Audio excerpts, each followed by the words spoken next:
Living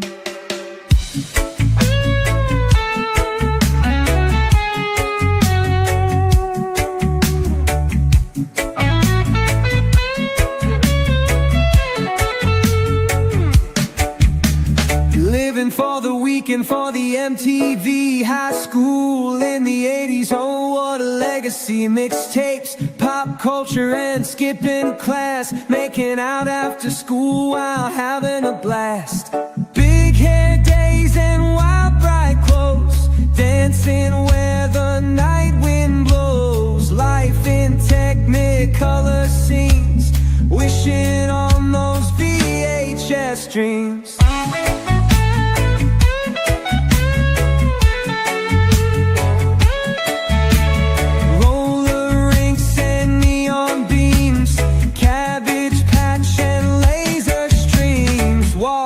Soundtracks play our songs, riding bikes late night till the break of dawn.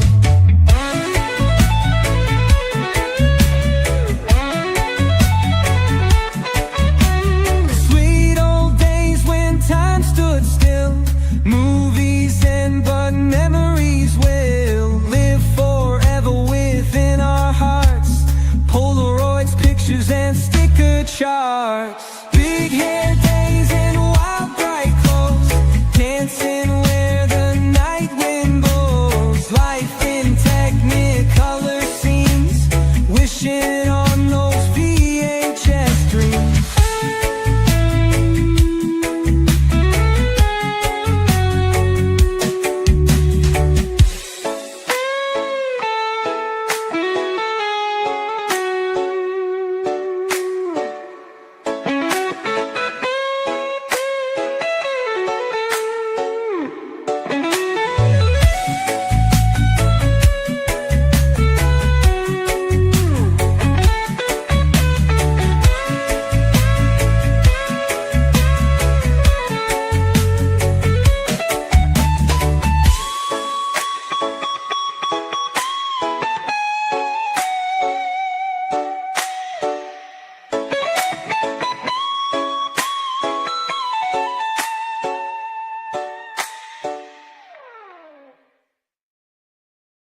What is up, everyone? Welcome back to another episode of the Real Uncommon Podcast. It's our 171st live stream.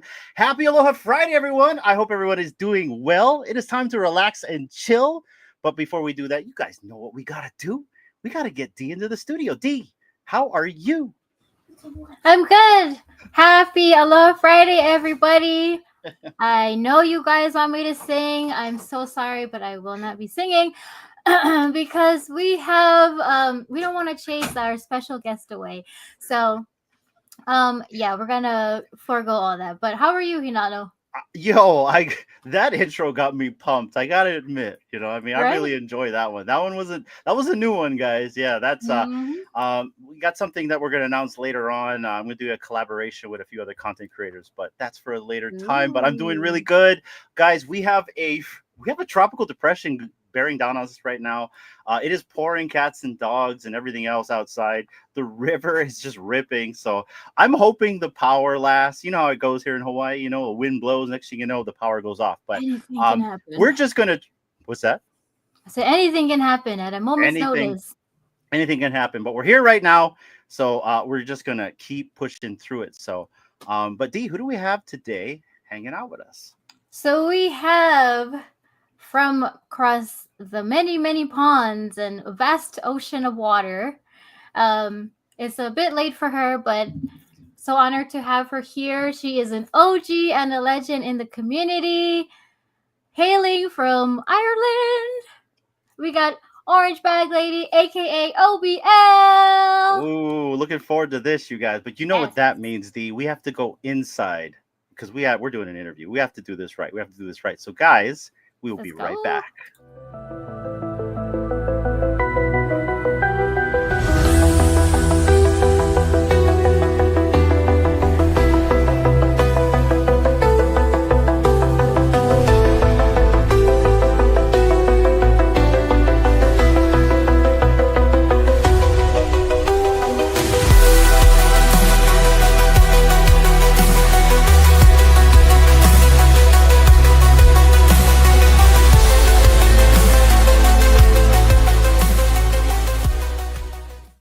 Ladies and gentlemen, OrangeBagLady. Hi guys. What's How up? you doing? I'm good. I didn't do this. Hold on. My bad. Oh, Ooh, look at fancy, that. fancy. Yeah. Dude, I was just like in awe of the intro music, the graphics, Thank the you. whole opening sequence, and that as well. Like I told you I was a little bit nervous, but that's made me nervous. It's so professional, guys. It's so We're professional. really not. Let me explain why we do these things. See, I have a problem with getting creativity out of my head. So like the podcast and making all these funky things is an outlet for me to like express my creativity. Because if not, it'll drive me nuts. It'll be stuck in my head. And D knows, because then I'll be like, I want to make all these things. So yeah. Dude, they're incredible. Incredible. Beautiful. Like puts the so much just puts the vibe straight into the video straight off the bat. So yeah, that's incredible. Let's go. But speaking of incredible, we have you here today, and that is incredible in itself. How are you doing today? How have you been?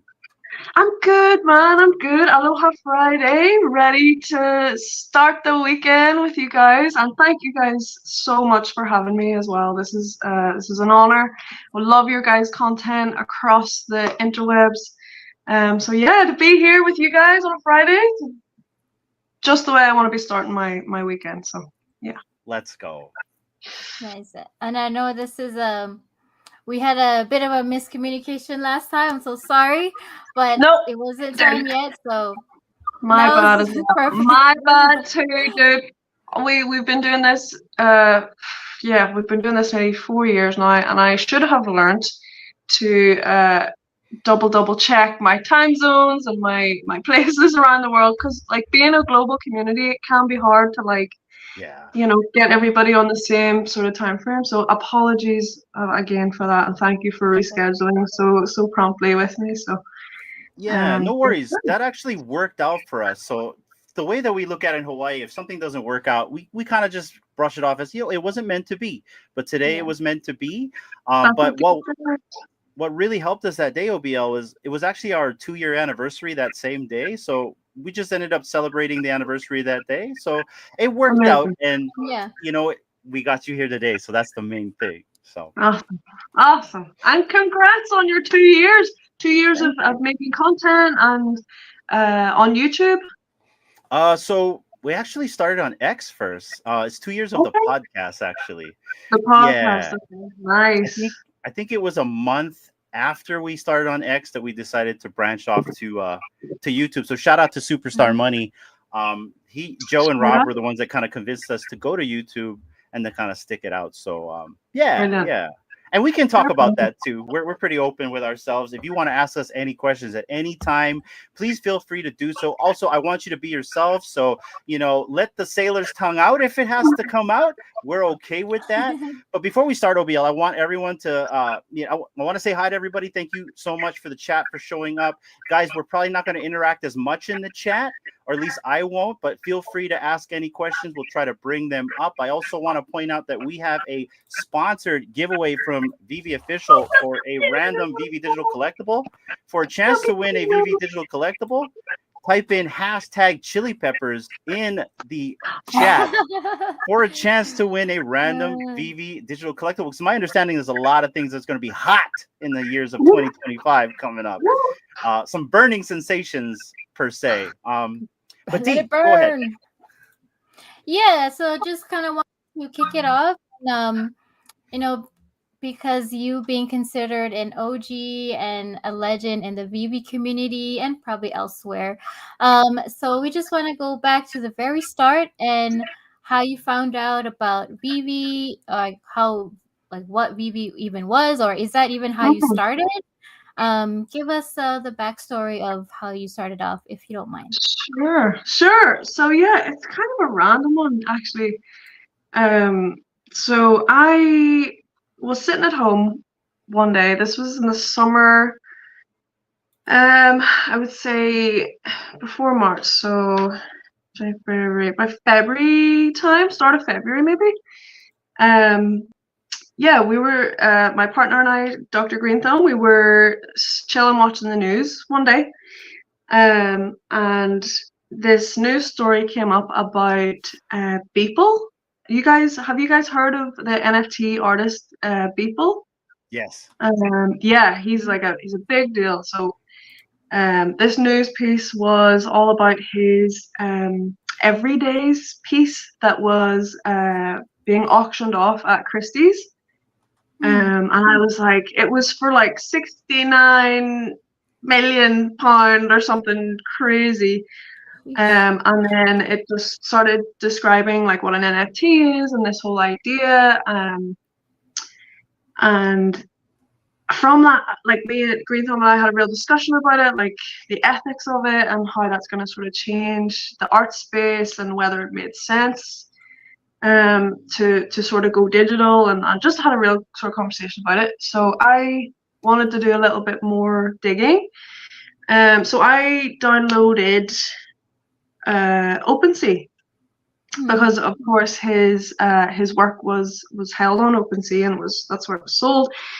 So I just wanted to see it. I just wanted to like see what the hype was about, and to kind of investigate a little more.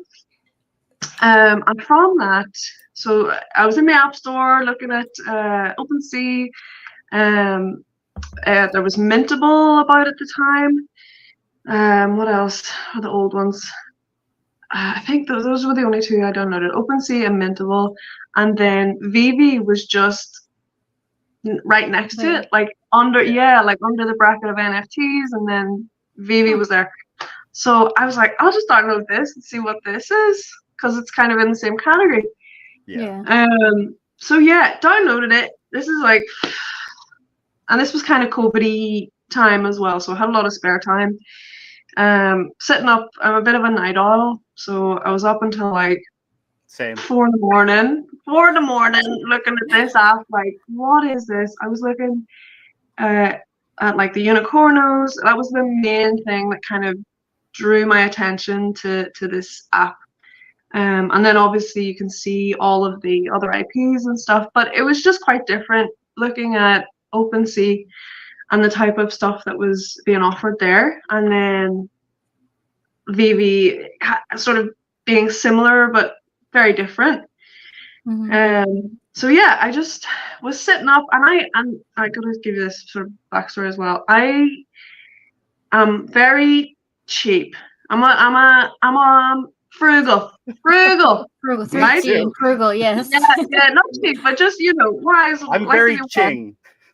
Yeah, I like to be wise with money. So yeah, something like, and I love playing games and stuff. So I use the example of I played PUBG for years. It's a free game. Never would have bought any sort of digital items. Like, that's not something like in games and sort of that sort of thing. I would always just play the game or like use the app for free. I would never kind of invest any sort of money in it. Yeah. But this VeVe thing happened. I don't know. I still don't know what it is like that switched within me to see these unicornos, and I was like, I need one of these. I need to own, like, I can own one of these alongside all of the other IPs and everything. So yeah, that was like, and then I sort of I'll go into like the YouTube side and how I kind of met everybody. But yeah, that was like the initial moment. And like I said, there was something in me that night that just compelled me to look at this and purchase this. And then, yeah, like I said, it's not like me, it's Hall, but there was just something different with this, like this idea and this new way of consuming art in particular that really caught my attention. And since then, yeah, I've been talking VeVe like every day with people since March 21, which is crazy to think about. Crazy. Yeah. I kind of want to relate to you on this story because I have a similar origin story in terms of how I found VeVe. And I've said it before in the past, but long story short, my chiropractor got me into NFTs. And Yeah, he's also my good friend, so that helps as well. But I was looking for another investment vessel back then. This was like back in like right at the end of 2020, 2021, when everyone was getting checks from the government, right? So a lot of people were working from home. So I was doing a lot of stuff in TradFi. And so I just wanted to try to find another medium. And so that's how I got into NFTs. But I just didn't like how hard it was to like hook up a MetaMask at the time and associate yourself with OpenSea. My first NFT was a popcorn bucket from AMC, the theaters. Ah, yes, Yeah. yes. Yeah. Remember I don't know that. if you Oh got my one. I was God. on the Wax platform, Yes. but I think I still got it. But so after I understood what it was, I'm like, okay, this is a digital asset. You can own it. You can own it in a wallet. You can take self custody, just kind of like your crypto. I was like, okay, I get it. And then I was like you. I'm like, but I want to find an easier way. So I went on my iPhone. I'm like, I typed in NFTs. I'm like, what is this VeVe, right? And it said licensed digital collectibles that are minted on the blockchain and all that. I'm like, and then I saw the DeLorean, and that's when, because that's my favorite trilogy, right? I'm like, oh my god, Oh, a digital nice. DeLorean. You can play with an AR. That was the first NFT I bought from VeVe, was that DeLorean. Sadly, I sold it. But you know, and then that's just kind of how I went down this rabbit hole of VeVe, and then the collecting portion came after it. I came in for the value proposition, met Mm. the community, got my wife involved in collecting, which then got my daughter involved in reading books. My daughter now reads a bunch of anime, and it's because we got into VeVe, we got her into comic books, and then she got into anime. So this kind of all like steamrolled into now what we're doing with the podcast. This has kind of Mm. helped Dee with her speaking skills and leadership skills. So now she's doing shows on her own. So this has been very beneficial when it comes to the value proposition of bettering yourself and networking in this community. I don't know about you. What do you think about that, OBL? Dude, listen, D, I am with you. I am with you on like this this thing, this community, this like happenstance that's like come about in all of our lives.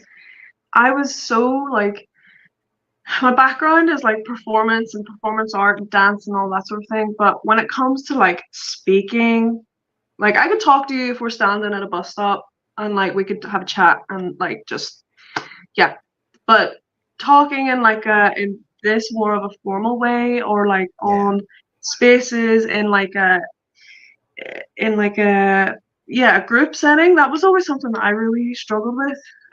But the format of spaces that I found, I did do YouTube as well, but it definitely gravitated towards spaces just because it's like a new medium Yeah. for like consuming media, but for someone who's kind of nervous, it's such a cool way to engage with people and um It's like yeah, talk there's radio. It's almost like talk yeah, radio, yeah, it's like streaming. It's like streamers, but without the the cam camera. situation. And then the community aspect of being able to just pull people up and um yeah, it's been amazing. It's opened like so many doors personally and sort of on this this journey of like exploration in the wider like maybe is where it started, but for me it kind of very quickly branched out into not so much crypto sort of side of things, but just more the like the digital landscape and how it's going to develop and how Metaverses. yeah metaverses and the hardware behind it. Like that was definitely my playing field. But yeah, it's been incredible. I honestly never thought that it would get to this point where we're all at right now together as a collective. It's wonderful. Like it's class.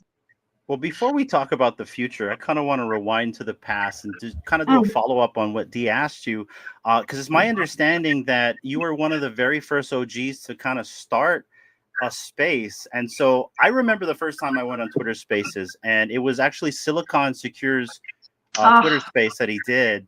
That was the first space I went on, and it was a space about going to DCon 2022.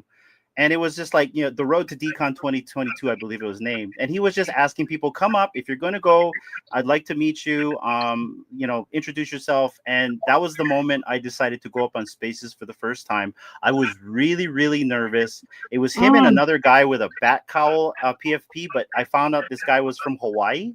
And so I was like, Oh, okay, I feel a little bit comfortable. There's like, my countryman is up there, right? So yes, yes. I went up there, and he was so welcoming to me and made me Oh, feel so comfortable that by having that interaction with Silicon, I had a better interaction when I went to Decon and met people. I don't get nervous, OBL, but when I went to Decon, I got really nervous. Like I got almost starstruck when I met the content creators that were out at the time. You know, you have like Randy, you've got Mike Collectibles, VeVe Vibes, and all those guys, Superstar. I got really nervous. In fact, you can ask Dee. She's like, "What's going on? Why are you nervous?" You know, you don't ever get nervous.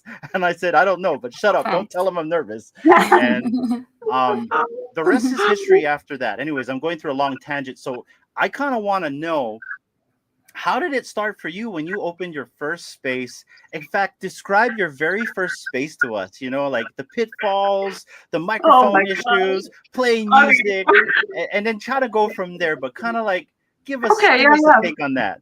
And to also add, how exactly did you find more people that were VeVe related? Yeah, perfect. That's a perfect segue, Dee, because it kind of comes, the people kind of come first, and then spaces kind of came afterwards. So yeah, I'll take you back to the 4 a.m. looking at freaking unicorns on my phone. You were the only one. Yeah, all of us were like, "What is this? Why is this so like intriguing, but weird, but cool?" And you want it. Yeah, and you want it. Like, oh, still, I'm like, why? How has this made me want this, or want to be involved in it? So yeah, so yeah, 4 a.m. and this is like where it's like a fever dream looking back on it, honestly. So it was the same night. 4 a.m. looking at this stuff. I hop onto YouTube because I don't really watch TV. I've been a YouTube internet. I've been raised by the internet now for a good few years. YouTube is where I sort of consume most of my content. So yeah, I just typed in VeVe to see if there were any other headers like looking at this or like knew about it. And that's when I first saw Kyle Wilson, Cavell Anderson, Chris Coffey. Who else we got? Who was back in the day? Okay, and Perman Printing. Do you guys know? Would you guys know that name? Perman Printing? No. No. I'm not familiar with that one. No, these are old. These are old names now. And then Cryptomaniac was another one. So I think and please, there's so many names. I will try and like recall everybody, but please don't. Oh no, it's okay. If I leave your name out, I still love you all so much. But yeah, those are like the first guys that came to mind. And I was watching, like, they would be doing a live stream for drops and things like that, and sort of in the weeks to come. But so this night it was Cryptomaniac and Perman Printing were on a stream together, and I got in the chat and I'm like, "Hi guys, what is this? And you guys like it too?" And just sort of in the chat talking to people. I remember Rebel Duck from the chat. I remember Crypto Khaki from the chat. Wet Wizard from the chat. I'm trying to like, these are people that are 4 years ago. It's a long time. Yeah. But yeah, still people that we're connected with, so it's incredible. But yeah, so I ran downstairs to because Cryptomaniac and Perman Printing were like, if anyone wants to come up or chat, or this was on YouTube now. Mm-hmm. And I was like, why did I feel compelled to talk to these strangers online about this thing that I've just like encountered? So I ran downstairs 4 a.m, got on like, I think it was StreamYard, like downloaded it and everything, and got into the voice chat. And was talking to these 2 strangers about this stuff for like a good 20 minutes. Essentially Crypto as well is another one that I found back in the day. Shout out to him. But yeah, so it kind of started for me on YouTube. I then would connect with like just the people in the chat on YouTube, and then I kind of migrated to Twitter. because there was a bit of a community kind of forming there from YouTube. Sorry, at Telegram as well. Telegram was a big place where we all connected, and I sort of pulled all of the YouTubers into like a group chat where we could all chat and just connect. Yeah, so from that, there was a couple of weeks I was kind of just dipping in and out to people's YouTubes and stuff to chat about what we just found in this app and what we thought about it and what it was going to do. And yeah, so the Spaces chapter kind of happened. Oh, that's right. I'd watched crypto or not, NFT Pirates Chad as well. He was a big one. Yeah. He was a big one. And he actually invited me on his channel for a chat. And this is when I was over visiting my mom and my sister in London. And at this point, I've gotten quite close with a good few people. Some of the names that I just mentioned, but Kaki and Claire from Wales I would sort of back and forth with them quite a lot. And I'd just done this chat with Chad, excuse me, and we delved into, and sort of my like I said before as well, my perspective on VeVe, and I've always been very sort of thinking about what this is going to be in like 10 years time or like 15 years time, sort of where like the direction of digital ownership and gaming and entertainment and all of these things, like where the intersection kind of is, and the metaverse has been a big part of that. And oh yes, sorry, I'm jumping all over the place. No, you're good. You're good. Yeah, it's okay. Raw, real. Please go into a tangent. It's all good. Okay. Yeah, so another one of the guys that I connected with through the VeVe app and on YouTube was a guy called Orion, and he was really big into the crypto side of things and really big into the OMI side of things. So through like chatting with the guys about what VeVe was, it was Orion that had sort of informed me about the crypto side. So then I got really into crypto, bought like. And again, metaverses and metaverse tokens and that kind of mindset was where I was at with crypto as well. So things like Decentraland, Sandbox, Theta, Chili's, trying to think of some of the other ones. God, I can't think off the top of my noggin. But yeah, I kind of, and again, like 20 quid, 30 quid here and there into like a bunch of different metaverse tokens. So yeah, that was like those sort of two things were what made me sort of kept always forward thinking about what this was eventually going to be or what it was maybe going to turn into. So yeah, the chat with Chad was really all about like metaverses and the experience and VR headsets and how stuff is going to he's a smooth operator. He's very good at like very good having a conversation with him. Very smooth. You're very comfortable with him. So I'm pretty sure you probably had a nice, eloquent conversation. It was great, and I was so nervous. It was my first chat. I remember I was sitting in the kitchen. I was like, "What am I doing right now?" But we're just rolling with it. We're just going with it. But yeah, it ended up being a really good chat. It's still on his channel, I believe. So if anyone wants to check it out, it was like 4 years ago. So I have no idea what I was talking about. Did you? I went to watch it. I was like doing research. She does research. We were nervous too when we went on his channel. Yeah, so we like, feel you. Oh, unreal! Oh my god, I couldn't watch it back. I'd be sick. No, But you did great.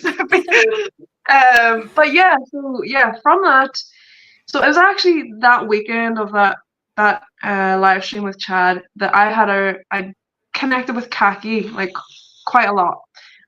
Same with Claire. And we were on Telegram chatting. Like I was having these ideas about maybe wanting to jump into the YouTube thing or like do my own thing. I was like, I have no idea what I want to do or why I want to do it, but should I go for it? And they were just so supportive. There were no women in the space as well at that time. Like, obviously there were women sort of on the app, but nobody to kind of to watch. No women to watch on YouTube or which was like, yeah, that bugged me at the very beginning. I was like, this can't be. This is not just for the fellas. This is for us too, right? Can't be just you and Claire, and I like know, 2 other like people. exactly. We need to find more women, encourage more women to come into the space, and that's when it's a wee bit more down the line, but that's when we started to search for all the women and grouped us all together in a group chat, and that's how Women X VeVe was born eventually. But yeah, this weekend I was chatting with Khaki and Claire, and I was like, I'll maybe do the YouTube thing. I'll try it. But just being on Twitter, like just chatting with people on the timeline, this little bubble popped up on my Twitter. And I was like, what's that? A space? What does that mean? What does that even mean? And it was at the time where Twitter was like testing spaces. So I think there was like a threshold. Somebody in the chat correct me, but I think there was like a threshold of followers or something that you had to have. Hi everyone. I can't remember if it was like a specific number or something, but not everybody. Like a beta test requirement. Yeah, exactly. But I'm pretty sure I didn't have that many people following me at that point, but the button was there. So I was like, what is this? So I just put it on for a laugh one day. And yeah, we would have had like 6 people, 4 people in a space for like, and I would just open it and I was like, I kind of like this format. Like I can be in my living room in my jammies with a cup of tea and like talking about all of these like subjects that everybody wanted to get off their chest. And yeah, so those first spaces were like raw, 6-7 hours long, and I did them for like weeks at a time. Every day I would have done a space. Yeah, it was a lot. It was and a you lot. were one of the first? You were one of the first to actually start doing these? I think I might have been, I don't know if I was the first, but yeah, it was yeah. It was there wasn't any other spaces because spaces was so new. It was like there was no like bar at the top, when you can like be on Twitter and there's like all different spaces. There was none of that. It was like, yeah, I don't know. You know what? I don't know if there were any other spaces before us, and it's mad to think that now because of how vast the content creation space is for spaces. But yeah, back in the day, it was like there was none of us. There was nobody, and it was like an incredible time. It was a test, it was like a social experiment almost. And I would just open and I'd be like, there's no way those people are going to come back that I was talking to yesterday. There's no way. And then they'd come back and then they'd come up and chat and they'd bring their friends and then they'd add people, and it kind of just snowballed from that point. Yeah, so, oh god, and the rugs, like the rugging, and it didn't work, and the mic situations, and figuring out music. Yeah, there was no music. We didn't do any of that sort of thing. It was literally just chatting with strangers for hours and hours at a time, and I was like wanted to cater to the American crowd as well, so I was doing them from like 1 a.m. until like 6 a.m. every day for like a couple of months. No, I wasn't working. Yeah, I wasn't working at that time. Wasn't working, so I had free time. Yeah. which was really fun. And then I was like, I can't sustain this. Like, it started to pick up. Like, we would get like VeVe team members in and artists in to chat, and just Nice. like, yeah, it kind of took on a life of its own.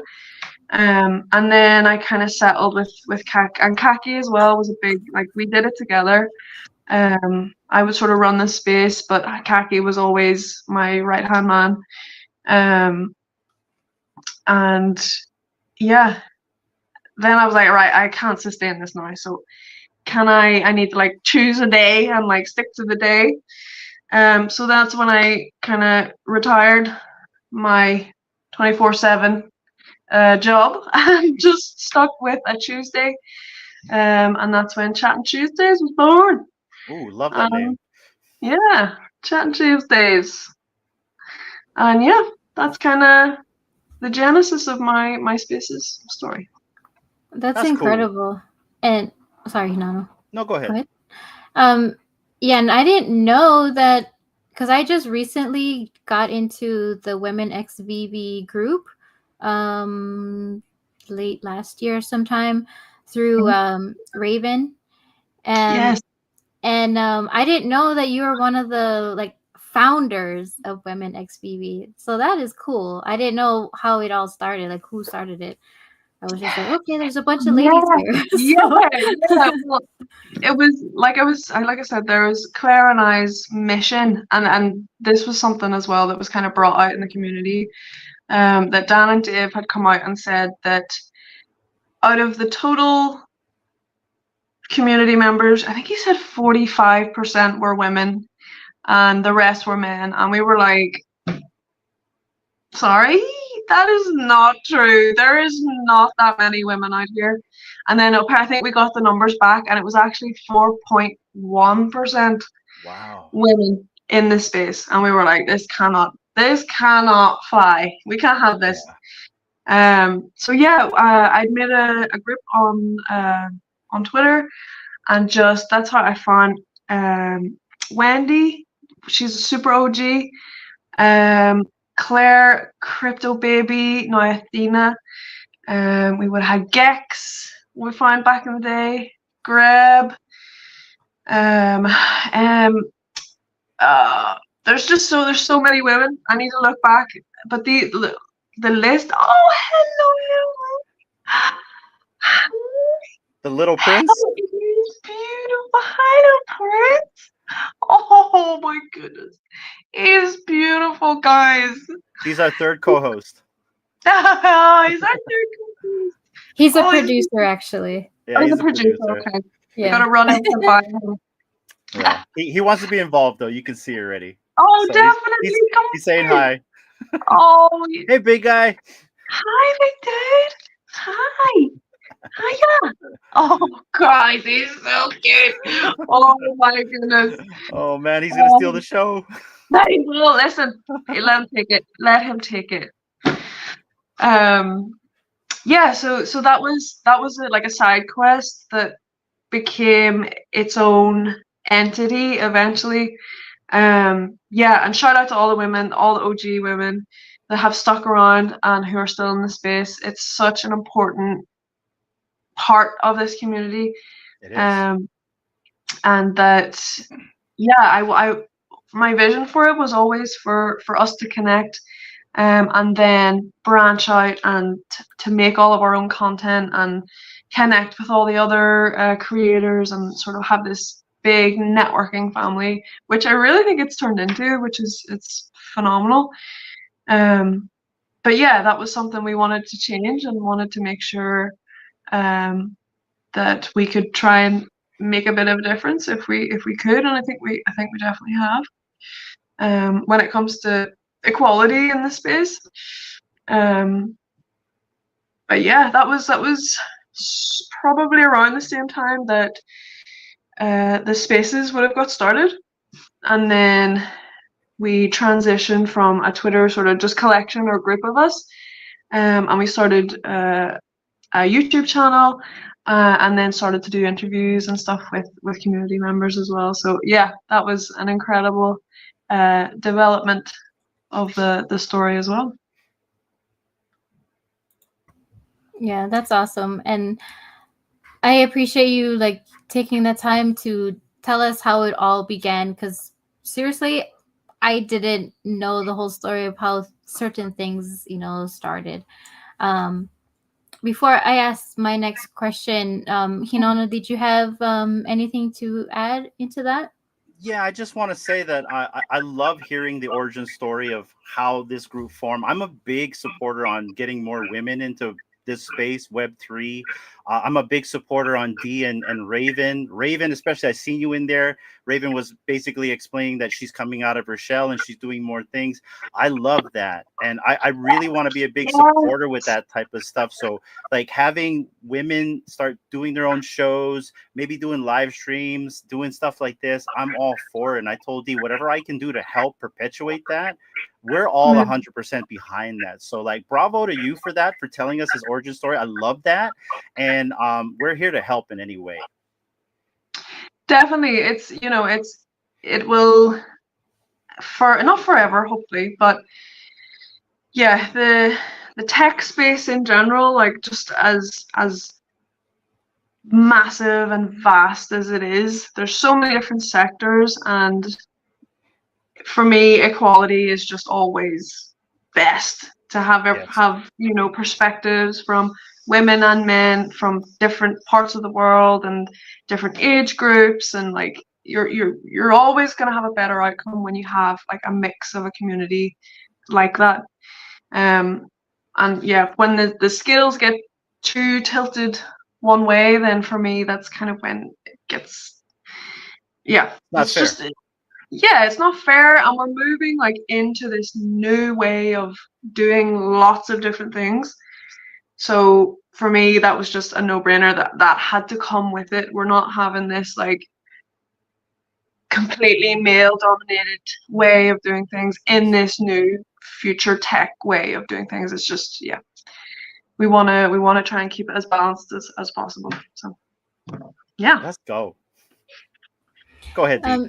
Yeah, so this year makes 5 years that VeVe has been around.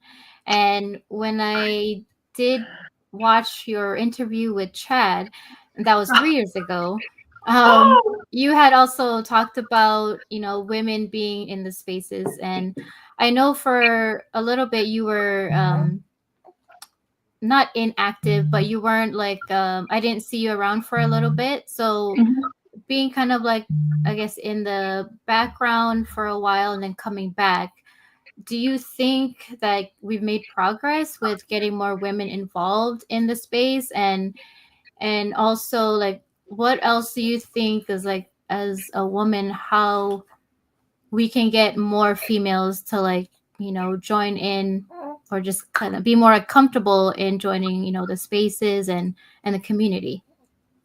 Yeah, like it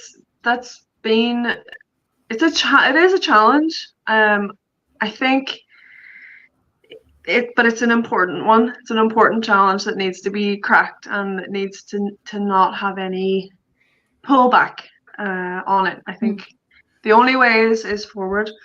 But yeah, I had to take a break. I had some family health issues that kind of stopped me doing spaces full time, so I had to completely pull back, just focus on home life for a good wee while. And yeah, I hadn't read up, but I've been a lurker. I've now got like a lurker badge that I've had on for like 2 years. Who is it? We're all lurking in some way. Listen, I know. But yeah, I think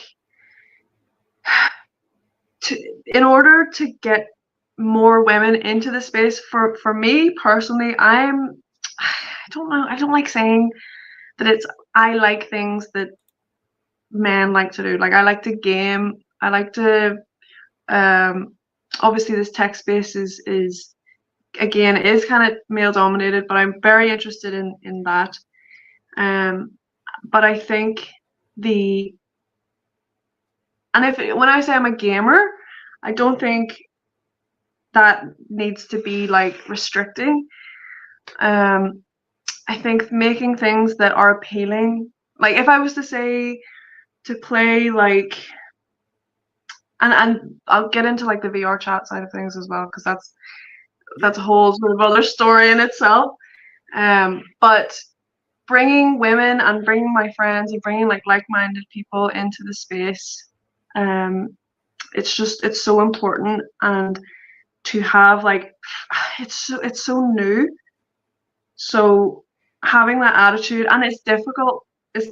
Like, this is why I really struggled at the beginning to jump in, because it was so male dominated, and it was a space that I just knew nothing about. But I was like, I just need to like rip the band-aid off. It was the scariest thing I have ever done, talking to these bunch of freaking random dudes on the internet. I have no idea who these fuckers are. But I was like, what? I'm just gonna try. So I don't know if it's that like that attitude that helped me, like that, just the deep, like I always say, like, just jump into the deep end with both feet. But it's intimidating. So Yeah. I think for new women, I think having people like us, Dee, that have already taken the leap and can like reach back and hold our hand out for new women that are coming in, and we'll just pull them in. We'll just yank them in the same sort of way. Because it's such a new space, and it is hard to digest sometimes, hard to understand. It is like new technical language and everything, but yeah, I think it's the women that have already taken the leap, have got to be the ones to just put their hand out and grab the rest of the women, to let them know that, like, yes, it's scary and weird and like such a weirdly new dynamic space, but there's so much excitement and so much to learn and so much to grow into, in this space. So yeah, I think that would be my advice, I think. And I think in time, more women will come into the space, and I think having people like you and Dee and Raven and others perpetuating the space, especially in a male-dominated space, you're absolutely right. And some women can be fluid and actually blend in with guys. Like, I know my wife, she can like hang out with dudes and like shoot the shit and like not be the wiser and not be weird or anything about it. Like, ew, right? Yeah, she can literally just grab a Budweiser and just slam one back with the rest of the other guys, right? Oh, please, not Budweiser. I'm sorry. Yeah. Come on, Corona. Yeah. Corona, yum, delicious. But Dee, anything you want to add to this? I know you got the producer also talking with you. Can you wait for just a minute? I think he needs to be changed. I'm so sorry. No worries. Don't apologize. Producer's gotta be handled. Real quick, let me run this real quick, OBL. Guys, if you just showed up now, we are running a giveaway from VeVe Official. If you want to win a random VeVe digital collectible, please type in #chilipeppers in the comments down below.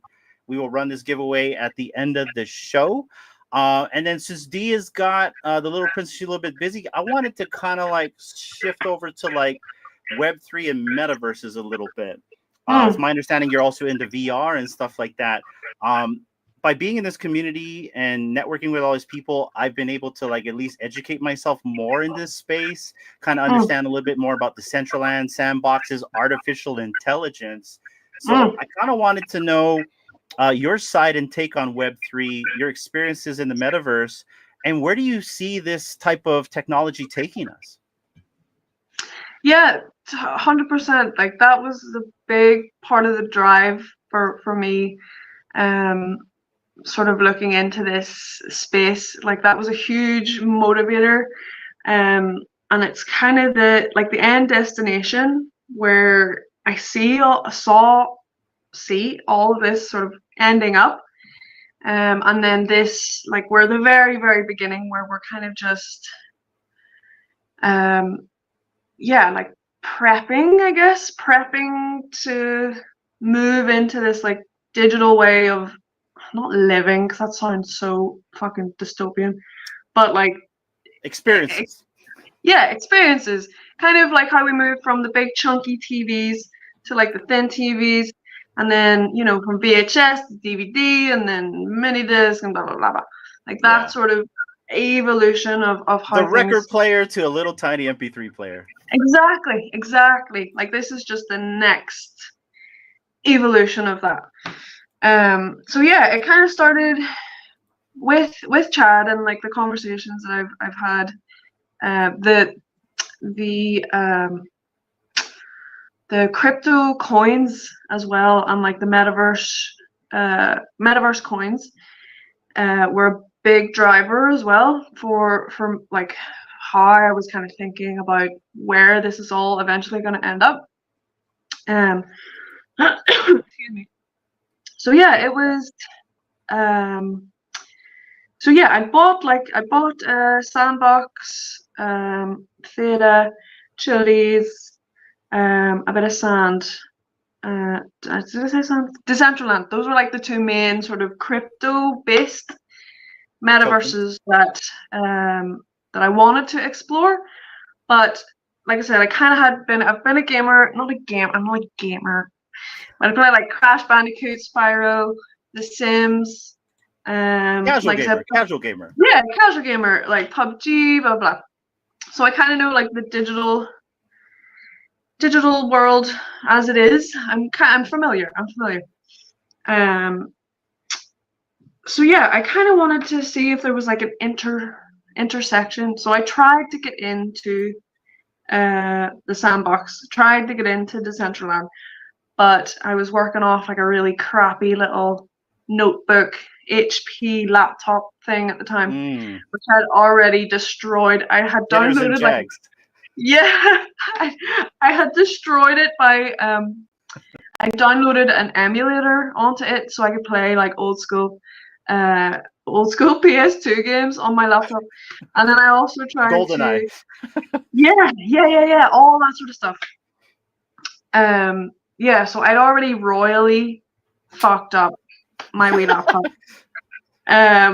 which didn't help. So I tried to get into Sandbox, tried to get into Decentraland, but my machine just wasn't up to par. Couldn't hack it. Couldn't even get past the sign-in page. So that then drove me to be like, right, I want to see if there's like any real metaverses that exist now that people hang out in, that people just obviously a big sort of part of these metaverses will be self-designed worlds. Self-designed, user-generated content. So like worlds that are designed by the people that play the game, worlds that aren't necessarily like modded or like looked at by the company that like actually owns the company. It's that like they wouldn't. What am I trying to say? Like they don't rely on just the company to make the content. A lot of it is down to the users. So yeah, I wanted to see if something like that already existed. And I sort of thought of metaverses like a build your own world kind of thing, right? Like you literally start from scratch, you build your own, like maybe the company or project will give you a template, you start from there, but essentially you're the curator of your metaverse. Exactly. And I don't know if Sims, you guys know Sims? It's like I love Sims. I'm a big Sim Earth, Sim Ant, Sim City, all the Sims. I love them all. Yeah, my biggest, and I love Sim Earth. It was the hardest one out of all of them. Am I right, Double Quill? So listen, I gotta hook you up with Tasha, because Tasha is a serial simmer. She like is still building. She builds like every other day in her Sims. Wow. Yeah, still. So yeah, I have to link you up with her. But I didn't know that.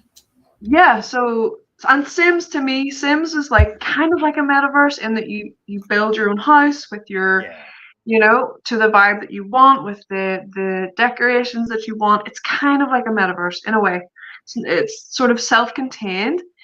Yeah, Sims Tycoon as well.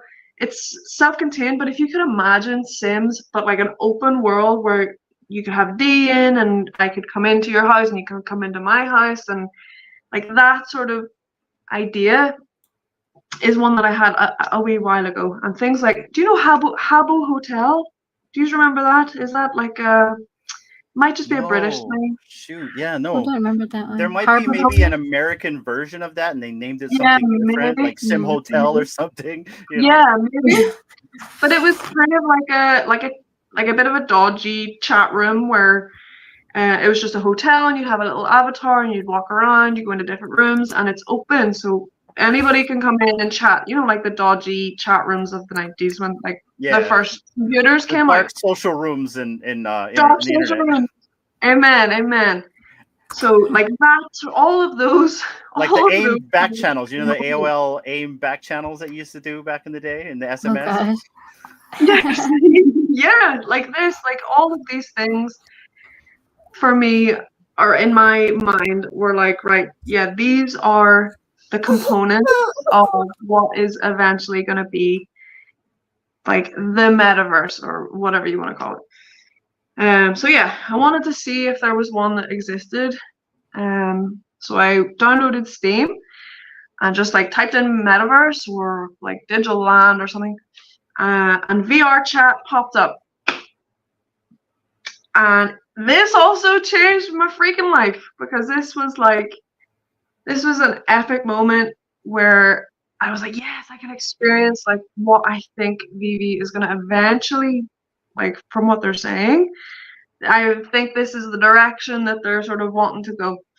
Yeah. And I still say, like, I've bored people to freaking death with this in spaces, but I still say, get your butt into VR chat to have a wee go and just see what it's like. Figure it out, because personally, I call VR chat like the bootleg version of VeVe. Because yeah, it like you'll see what I mean if you get in. But like it's all user generated content.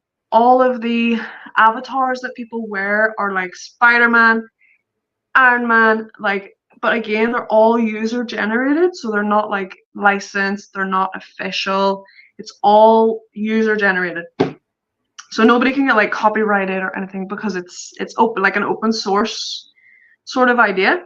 Yeah. Um, And it's but kind yeah, of like a one-off, right? Like it looks like Spider-Man, but maybe there's some attributes that's different, and they made it their own. yeah, Like maybe yeah, Spider-Man's purple instead of red. yeah, 100%. Like there's hundreds of thousands of different avatars that people make, and you just make them in like Blender or something, and then you just upload them to VR chat, and people can wear them, and you can share them or whatever. So yeah, so I got in there, and my life was changed. I got in on desks, so it is a bit deceiving. It's called VR chat, but you can get in on a desktop. You can play like on a PC, which I did for 6 months. Really got in there and wanted to like just explore all of the worlds that already existed in there. Fun. And it was something my computer could handle. So it was like, yes. So yeah, that was like a big part of the reason why I stayed in there as well. So yeah, I wish I could have sort of delved a bit more into like the crypto metaverses, but again, you need so much juice to like run those worlds. Yeah. Yeah, I just wasn't able to. So my personal experience of metaverses has been mostly VR chat. But yeah, it's opened my eyes a lot, and I really beg people to go try it, even if it's just for an hour or two. Go in and walk around and see what it feels like.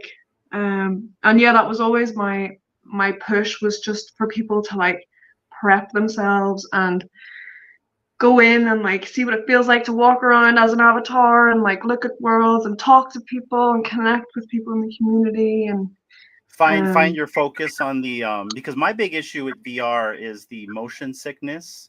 specifically on yes, those yes. meta quests. Like I get really sick, so like over time for me, I got to get more used to it. But I couldn't do it. So when we did we went to DCon 2022 and they had the VR demo of the VeVeVerse, right? I couldn't put that thing on. I'd get sick. So like for me, it's hard for me, but I know I have to overcome that. But you can Over come in time. on desktop. Come in on your You can? computer. Okay.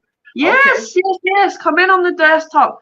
That's. I think they need to change the name because VR, like obviously, it's VR like forward, but desktop users. There's a lot of desktop users that Oh, just okay. use the desktop. There's no VR headset involved. You don't need one at all to get in.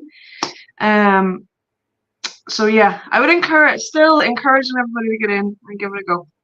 So And I agree with you on you use a reference to The Sims, and so I've been telling V this for a while. When we found out what the VeVeVerse was going to be, and I thought to myself, this is like a giant sim, like Sim City, because Sim City is my favorite Sims out of all of it, and so that's the way I looked at it. The way I looked at the VeVeVerse is we're kind of the VeVeVerse now, if you think about it, OBL. Like we're literally connecting in a metaversal kind of way, digitally. We're talking on StreamYards, or we're on Spaces, or you're in VR chat. So we're kind of already trying to like do these type of things in different constructs that are built from different projects and companies.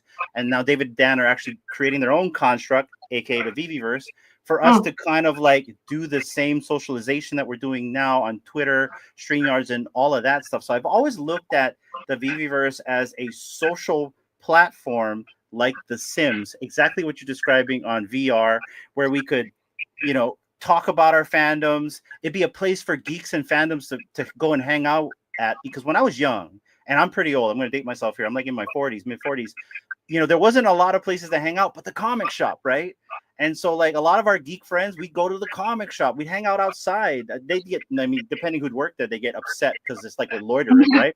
But that's where we'd hang out, you know what I mean? And our comic shop was a video store too, so you had like arcades and stuff like that. So I imagine the VeVeVerse will be like this, but even more. You get to have like economies can be built in there depending on how that construct is presented to us and so forth. You already got these big brands in there. So that's the way I'm assuming, just like you, we have to try to figure out what will this become. That's the way I'm looking at it. I know people look at it like, oh, this is like a PS2 kind of a thing. It looks crappy. It's not a AAA game. I think you're missing the point on 100%. On what the use case is for, right? Look at Minecraft. It does not look like a AAA game, but the use case is socialization for young kids. Now, this is socialization for people in fandoms and even people that aren't in fandoms. You could be a flipper and still want to come hang out, or a crypto trader and still want to come hang out. It doesn't matter because it's a welcoming community in the construct. What do you think about that, Dee? Yes, 100% to what you guys are talking about. I am not a big gamer like on the PC, and that I'm like the solitaire kind of gamer. Sorry, that's something, but yeah, I think it would be really cool to even just get more people involved, especially. I'm not saying that women don't typically game, because there are some, they just don't. They're not so vocal about it. But that would be really cool if you or someone listening were to like stream something and just kind of give like a tutorial, because we're familiar with your face, we're familiar with you make it very comfortable, and you're very excited about this whole space.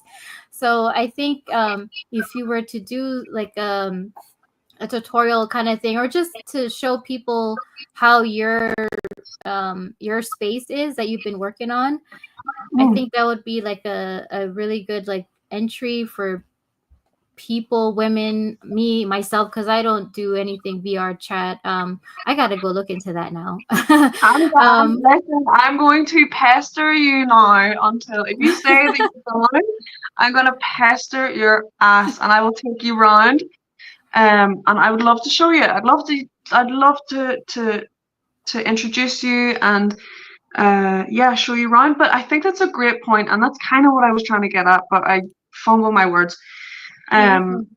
The appeal, it's got to be something that you're into. Like whether you're a man or a woman, it's got to be something you're into. So if you like solitaire and you like card games, I can guarantee you that we can go into VR chat, type in solitaire, and there will be like a world that somebody's made that you can play solitaire on like a screen, and you can stand there virtually and I can stand like beside you virtually, and we can play the game.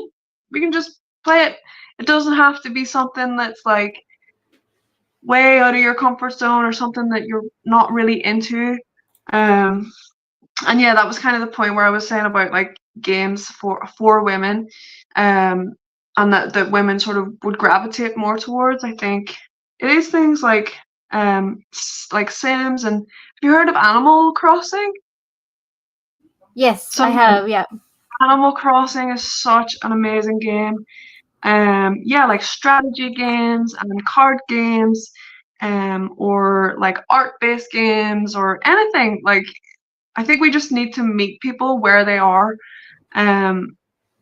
Again, yeah, whether you're a man or a woman, we want to be catering to what people enjoy, which will then bring them closer to the idea, you know, and things that are familiar should be the thing that we're kind of teasing you with to kind of come in and check out this new way of doing things. So yeah, no, I totally agree. I think, and I'd love, like, that's definitely a goal of mine. I'm kind of thinking more about getting back into content this year. But we'll see. I'm cooking. I don't want to promise anything. I don't want to promise no dates or no. We're stay tuned. Stay tuned. Hashtag stay tuned. Yes. Yeah, that's where we're at right now. But no, I would freaking love to have you guys in to VR chat for some time, like a time. That'll be fun. Yeah, I mean, I think that would be good to, you know, just kind of, for me personally, to, you know, just kind of have a look at it. Then that way I'll be more familiar with it. And the more that I do when I have the time to go in it, it'll be like when the VeVeverse does come out or some other kind of metaverse that's like huge, I won't go in like, oh my gosh, this is like too much, like, and then just completely like turn it off. You know, I think if you ease people into it, get them a little bit comfortable here and there, and have them see like, oh yeah, you can do this. It's like really easy, and not just say, yeah, it's really easy, and not show them how to do it. Then, you know, I think a lot of people just don't vocalize that they need a lot of help in this kind of situation. Like me, I need all the help I can take. I can get. Totally. Like it's another language.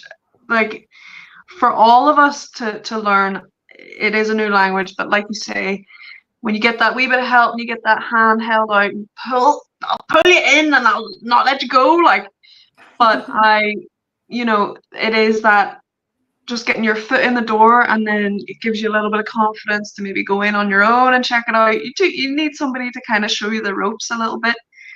But yes, that was a big part of my obsession with VR chat, is like for when the verse eventually, like that's always been the goal. And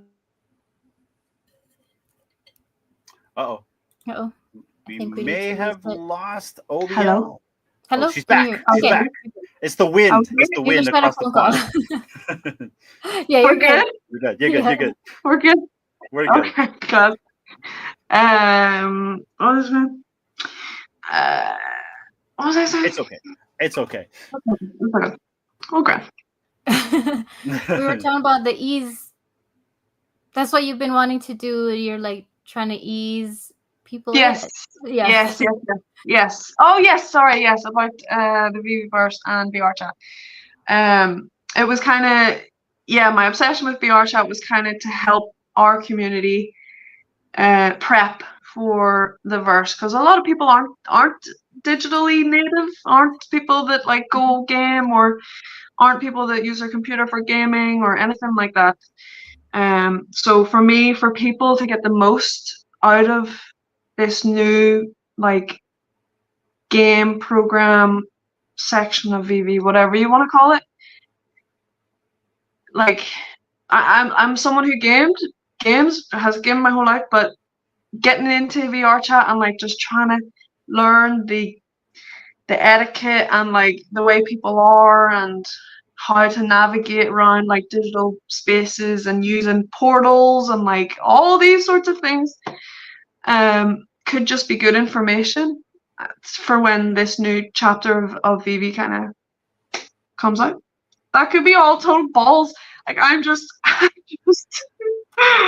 again, this is just me surmising and my brain taking me in this direction, and I have no idea whether this is what it is gonna be, but yeah, for me those pieces kind of just came together kind of naturally. So I'd love to help others. I'd love to help others if I can. And real quick, I know it's getting late for you, so I want to be very mindful of your No, time. no, listen, you're all. I've no time restriction. You're all good. I just want to make sure we're like an hour and 10, and I know we've been kind of like, and we told OBL we kind of want to make this an organic conversation, and we've been beating you up about metaverses and all this stuff and your origin story. So I kind of want to slow it down a little bit and bring it back.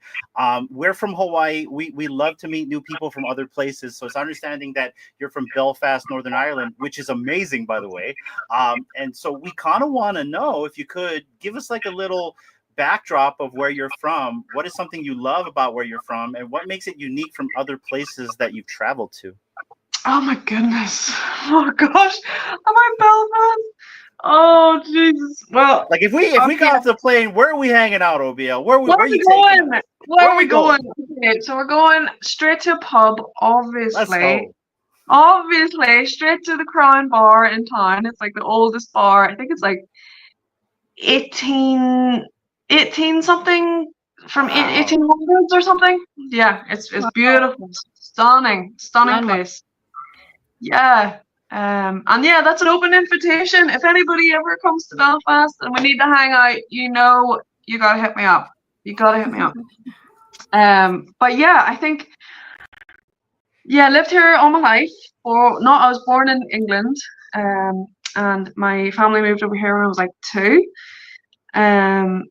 But yeah, it's a beautiful island, like it really is. I think the most standout thing about this place is the natural beauty that we have here is just, yeah, it's incredible. And I think you've seen, like, have you guys watched Game of Thrones? Yes. Are you Game of Thrones people? Yes. Okay. Yes. All of it was filmed here, which is pretty crazy. In Belfast. Yeah. So that's cool. It's so cool. It's so cool. Jurassic Park for us, by the way. Jurassic Park and Lost for us, right? So I got stories about Lost if you want to go down this route. So. Yeah, that's unreal. Oh, Jurassic Park. Wow. Yeah, but a lot of scenes, like scenes that kind of come to mind. Yeah, you know the red woman in season 1 where she's like introducing herself, Melisandre. Mm-hmm. And she's on the beach and she's burning those big effigies. That's 7 Mile Beach, it's called, and that's a beach that we went down that way up the north coast every summer, and that was like our favorite place to play and swim in that beach. Wow. Freezing Irish sea water. Oh my god! Yeah. We would wear winter wetsuits like in the summer to go into this freaking sea. It's so cold. But yeah, incredible. You guys swim? So yeah. It's a brisk swim. Wow. Yeah, crazy. You're goddamn it is. So yeah, like that scene, the Theon Greyjoy baptism scene as well is that's just like 2 that kind of spring to mind, but there's a lot of scenery, and my friend was like an extra for a load of years in it as well, but I just got into it when they, like a year after they'd stopped filming, so I was like, oh, I'm not gonna see anybody like walking around town or anything. But yeah, the natural beauty here is amazing. We do have a tumultuous history in Belfast. but even throughout all of that, I think the people here are, yeah, they're pretty awesome. Even though they've had so much turmoil and there's been so much shite that's come and gone out of this country. Yeah, the people are pretty top notch. Pretty top That's notch. It will awesome. be hard to understand them, I will say, but but they're top notch. Yeah. I don't know if you ever came to visit Hawaii. You know, I'm Hawaiian, but there are some Hawaiians that you probably will not understand because we have a pidgin slang where they talk a little bit different. Like a good example is like, oh, where are you? Ada Kain, where you stay, brah. That is exactly how, you know, we talk here. So, and I have to sometimes turn it off and turn it on depending if I'm talking to, like, you know, a coworker or somebody from the store, because like you'll have like maybe you know, a local auntie. We like to call them, you know, the elder folks, we call them local aunties. Like, hey, brother, you better hurry up and move your groceries on the line. If not, go kick your ass. That's how they talk to you over here, right? So we have a slang of our own here too. And are you both are you both native Hawaiian? So I am native Hawaiian. Yes. I'm actually from the island of Kauai. Kauai. Born and raised here in Hawaii, but I've been told I was conceived in Vancouver, Canada. So, well, he's Canadian. He's a Canadian so I'm Hawaiian. part Canadian, for, you know, in the womb, I guess. And then they brought me home because they wanted me to be born in Hawaii and to have a Hawaii a birth certificate. Because if you're born here and you have a certificate, then you can apply for what they call reservation land or Hawaiian homes. And so we live on a reservation, and so yeah. So if that didn't happen, I don't think we would be in the situation that we're in. So that's kind of like what happened with me. Now Dee is a different story. She's not Hawaiian. She's actually from the island of Yap. She's Yapese, and I'll let Dee explain where she's from. It's a very interesting story of where she's from because not a lot of modernization where she's from, and she's actually a princess, OBL. I am not. Just yes, you are. Don't lie to the people. I haven't lived there and I haven't been there in like more than 30 years. Don't lie to the people. So that's like no. I'm from a very tiny like little speck in the Pacific Ocean. Okay. Yeah, it's called Yap Island. And in Micronesia, it's there's lots of different little islands. But there's 4 like major islands that people are aware of or they learn from like school or whatever. Okay. Yeah, my island is one of the 4 major ones. Wow. But yeah, I mean it's similar to here, like the landscape here in Hawaii. It's like, you know, some parts of the island is like really dry, like very deserty. And then other parts, yeah, there it is. Another part is like really lush and green, and there's like just kind of rains a lot in that part of the island. But it never gets like really cold. So yeah, I would probably be freezing my ass if I came to visit you. Oh my god! I'm just not used to it, but I will. It's on my list. It's on our list of places to go. But yeah, it would probably be like the total opposite temperature-wise of where you. Oh my gosh, you don't have to like. Yeah, so that's our native like traditional dress. Yeah, so like the men. So this is a festival. That's why they're like adorned in coconut leaves. Yeah, I mean the guys, the native men, just kind of go around with like their like the loincloth on their bottom, and then you know that's pretty much it. I mean nowadays it's more modern, so like people wear like t-shirts and dresses and all that stuff. They're still colorful, Dee. I'm sorry. Yeah, they are still colorful. The women for traditional stuff wear like grass skirts, and it's like the most colorful grass skirts. So that's what our island is known for, the traditional grass skirts, and like our big money is like this round stone money. Yeah, that thing over there. Oh my but yeah. It's but I want to come to Ireland. I hear it's really pretty. But look, this is just like Absolutely. Oh, What a oh, oh, place. oh, oh, What a place. There's this Oh, gadonk down there. That's rated R, Hinano. Yeah, we're pulling it up. Pull it up. Family show. Family show. I know. Whoops. What traditional get up? That should not be rated R. That's Yeah, traditional yeah. get up. You're absolutely Yeah. right. But we're You know gonna what I wheel mean? it back just to be safe. Okay, fine. All right, YouTube. Yeah. Oh no, but that just looks like such a magical, beautiful place to grow up. So connected with nature and the warmth and just being able to be in the sea and everything every day. Wow. Incredible. So how did you get from Yap to Hawaii then? So my mom, she had left the island when she was 18 and moved to Texas, of all places, to go to school. And then after she did all that, and then when I was 7, she came back to the island and then grabbed me and brought me here. We already had some family in Hawaii. Yeah, that's another long story.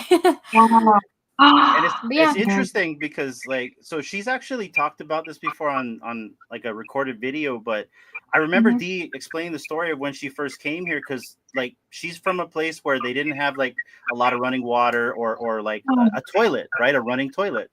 So Dee had to like learn how to like use a toilet and do all this the first time.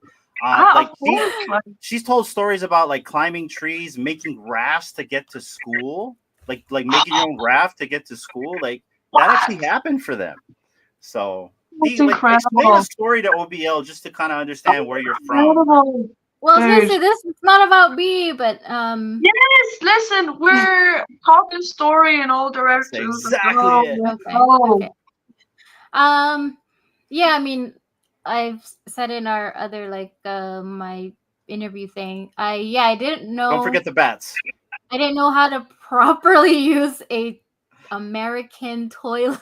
Yeah, an American very important. Yeah, that's important. American toilet until I was 7, because I never had to.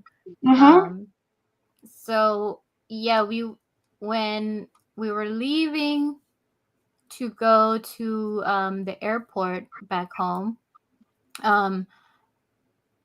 we had to stop in the capital, and then that's where it was more that's where the city, not really a city, but buildings, and it was kind of more how do you say it? Westernized, I guess. Yes. Yeah, so we went. I had to use the bathroom. I know this is getting TMI, but we went to the bathroom. It was my mom, my cousin, and I, because one of my other girl cousins, she came with me when my mom came and took us to Hawaii. And so I guess apparently she knew how to use the toilet properly. And so islanders are used to squatting, right? Yeah. The proper way. Yes. And so I got on the toilet seat and I squatted facing the wall, because that's how I knew how to use the toilet. Yeah. And my cousin's like, what are you doing? I'm using the bathroom. Oh my God. And she's like, no, you're supposed to do it this way. So she showed me how to use it properly. I'm like, oh, okay. But that's so jarring. That's you're looking at this thing and you're like, what is this hole in the ground? Yeah. Why is water in it? Yeah, that would be so strange. And you push the button, and then it takes your shit away. And it's like magic. It's a magic bowl. Yeah, where did it go? Where's it going? Who gets it? We don't worry about that. Who gets it? Just push the button and walk out. So I was like, yeah, that was my first time. Wow. Yeah, I was used to that. Well, listen, I gotta say, like I said there, you've been going to the toilet the proper way. I feel like Western, this will be TMI, but I don't care. Western toilets are not promoting the best, way for you to get it all out. I think. You gotta have your knees up over your hips. I think, is that right? Your knees above your hips slightly, And Western toilets just don't make that happen. So I want to start voting that we are like reverting to the natural ways Go of back to nature. yeah, 100%. I'm for that. Oh my god. And you know, I gotta say, like, that was the appealing thing about Dee. Not that she didn't know how to use the bathroom, but like when I first met Dee, she wasn't a typical westernized girl. And I was used to like dating westernized women, you know, where materialism was a thing, you know, being the breadwinner of everything is a thing. You know, not that that isn't a thing now, but like what I loved about her, she never wore makeup when I first met her, and she could just shoot the shit with anybody. Like she came and hung out with me and my roommate. And I'm like, oh great, my roommate's here. He's just gonna ruin the whole vibe. But no, she hung, she chilled. She even was able to like deflect because like, you know, it was all free game back then, right? I had my friends trying to hit on my potential girlfriend right at the time.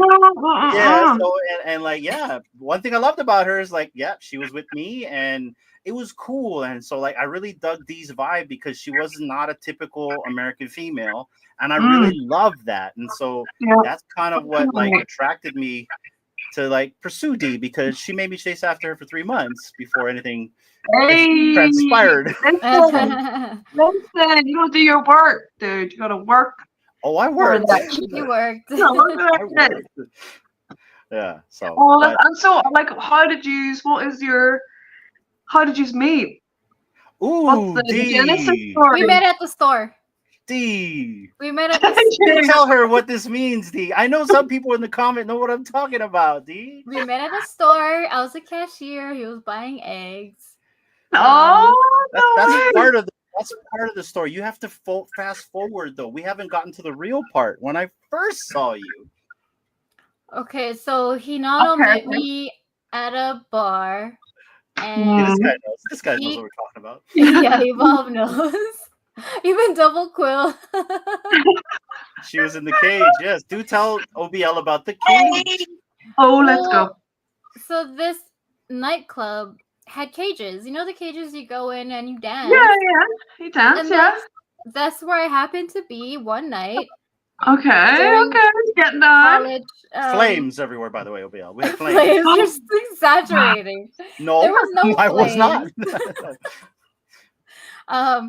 But yeah, apparently Hinano and one of his couple of his friends were in the same nightclub as me and my girlfriends, and he noticed that I was in a cage. Me and my friends looked up and we said, "That's the girl from the supermarket in the cage." Whoa! Side hustle. Right? And that's the small town girl that's in the cage, like doing the dance. I'm like, oh my gosh, and all that. I'm like, let's go. And so that really got me, like, you know, inspired to be like, I know who she is. She's from my town. And then that got me in my orbit. And then I started going to the store and trying to do my thing. And like, it wasn't easy, OBL. It wasn't easy. I'm like, what is going on? You know, because I'm not good at rejection. So listen, you gotta, like you said, you have a princess here, dude. You gotta be showing your worth. You gotta be showing your intention, your heart, your soul, and then you can take a ride for a cup of tea or something. Actually, it was a Subway sandwich, and that's what she wanted. She was a cheap date. She wanted a Subway sandwich on our first date. But let's rewind to a princess. She really is a princess. She's princess of like a certain part of her land. She actually has land over there if she moved back. I think it's pretty much forfeited. I haven't been there in like 30 plus years. Wow. Yeah, she is a princess where she's from. Dang. That's incredible. even if I know, even if it's been a long time, even if it's like, you know, time has passed, that doesn't matter. Like even like, wow, dude. I was honored before this, but now I'm like, gosh, not even. No. Like, wow. I'm gonna look into it. I'm just telling her the truth. The truth. You don't. I mean, we're giving away our social security number here, so we're okay. I know. Oh, God, No, yeah. I'm definitely gonna look into it. Oh my gosh, I want to know more about the culture and the country. I'll definitely look into it whenever I get off here. Well, OBL, we Thank like you for to sharing. at the tail end of our program, we like to throw the reins at you. So I think it's just best right now. Like, if there's any questions you want to ask us right now, because we're at the 1.5 hour mark, please do so if you want. It's your turn. My turn. You put me on the spot, dude. If you want it, it's up to you. No, let me think for a second. Anything and everything. While you're thinking, let me do this for the people. While the people are watching, we have 101 people watching right now. We are running a giveaway from VeVe Official right now. If you want a chance to win a random VeVe digital collectible, type in the chat hashtag chili peppers, and we will run that at the end of the show. And we also have something for you, OBL. Ooh, yes. Oh my god. Great. Really? Oh, Yes. what? Okay. Small. I have 2 questions. Go ahead. Oh, listen. This is gift enough getting on here and getting to meet you guys. This has been Thank you. so. If you haven't noticed, my nerves disappeared in the first Let's go minute. So thank you guys. Thank you guys for that so much. Love it. Okay, yeah. 2 questions. First question. What do you guys think the chili is? So I think it was already announced that it's burning of comics, but that's kind of what I already was thinking it was. Yeah, there was an announcement from Ben. In fact, here, I'll pull it up. I pulled it up just a minute. Yeah, there we go. See? Burning event. No way. Yeah. So we're burning comics. Let's go. What? I haven't dug into the article yet, but that's what I heard. Millie just had a space before this, so I kind of was listening a little bit. Oh But my yeah, god. burning mechanics, so it's exciting. Flip me. That's big. That's big, dude. I did not think because Millie tagged me in a post saying that that's sort of where he thought the spec was going. But I didn't think that would actually happen. Yeah. What? So I gotta Holy dig into shit. this a little bit later. Wow. Yeah. Okay. But okay, what did you think? What did you guys think before the announcement? What was your spec? It was that. I thought it was gonna Oh, be was burning. that? Yeah, because it just for me, like when I found out that Ben didn't know the chili pepper reference from prior knowledge, I thought that was funny. So it wasn't like he was like trying to like inseminate that. Another thing is like I don't think there would be insensitivity to like have something like a collectible burning because of what just happened with LA. So the only thing that would make a chili pepper burn to me would be like some burning event, like we're gonna burn collectibles or comics. So that's just what I thought. And I know a couple other people, I think Millie thought the same, burning of comics. So that's kind of what led me down that route. But what about you, Dee? I honestly thought it would be like something food related. I mean, I love food, but or like music, like more music. But I also, yeah, those are my ideas. Obviously, they're not what it is. I know some people were like I'm saying with you. it would be I'm like with you, Dee. I was thinking, oh, are we chopping? We're chopping. Oh, I think we might have lost her a little bit. She's probably going through a little bit of the blockchain, guys. So we'll give her some time to get back. Because I think we have a little bit of a lag issue here. If you can hear us, OBL, you might want to jump in and come or jump out and come back in. Huh? No, I was saying, yeah, jump out and come back in. If you can hear us. Hello. Oh, she's back. She's back. Gotcha. Looks like art. Hold on. You're a little bit like in the blockchain, but there you're back. Let's go. Yay. It's that distance, we're in the Pacific Ocean and a little tiny rock, so please excuse us. Oh, listen, of course, Jesus, listen. Rogues are I'm sure bound to happen where you guys are. But yeah, I was just saying, I was in the same sentiment as Dee. I said Red Hot Chili Peppers, but then as soon as I said that, I was like, that's too on the nose, I think. It's way too like literal, too obvious. But yeah, holy crap, that's fucking mental. And it's only comics on the VeVe app. Thank you, Raven. So on the VeVe app, not necessarily the VeVe Comics app yet. So only the blue app. Yeah, but that's great. That's And massive. and I believe you have like 30 days too after the drops. You have 30 days to like buy your comics. I believe. Yeah, gotta dive more into the blog article. And that's good. I'm glad that they're trying this out. I'm pretty sure there'll probably be some people that may not want this burning mechanic, but you know, we should try it out. I've been wanting it because how many MC1s are out there? How many Fantastic Four ones are out there, right? Stuff like that. So this is a good thing. So I'm looking forward to it. It'll switch shit up, that's for sure. It will switch shit up, which I think that's exciting. That's exciting.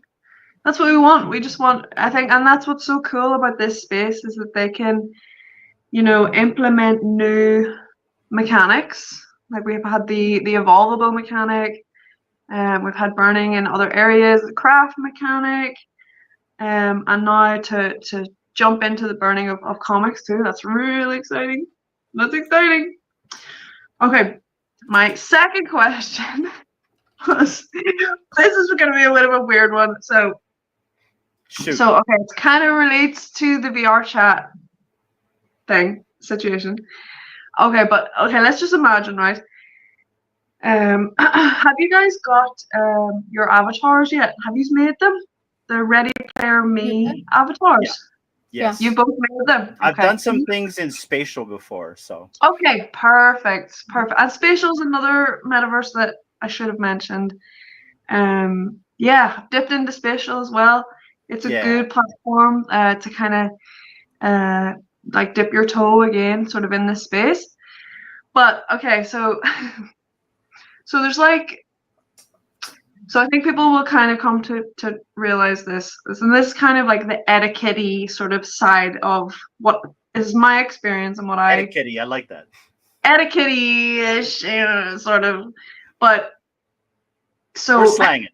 We're slanging. Yeah, we're slanging. So okay, so in VR chat, in the metaverse, in this particular part of the metaverse, people wear avatars. Now, I usually wear my Ready Player Me in VR chat, which is just, you know, you use a picture of yourself and it like generates like a digital character of you. So I usually wear that when I'm in with my VR, like when I'm in with my VeVe people, I'll wear that one. But if I'm just like in VR chat mode, I'm like in with everyone else, and you can go into like public areas. So it's sort of like chat room style where there's just random people in there. And it can get a bit dicey, like, but you know, that's part of the madness.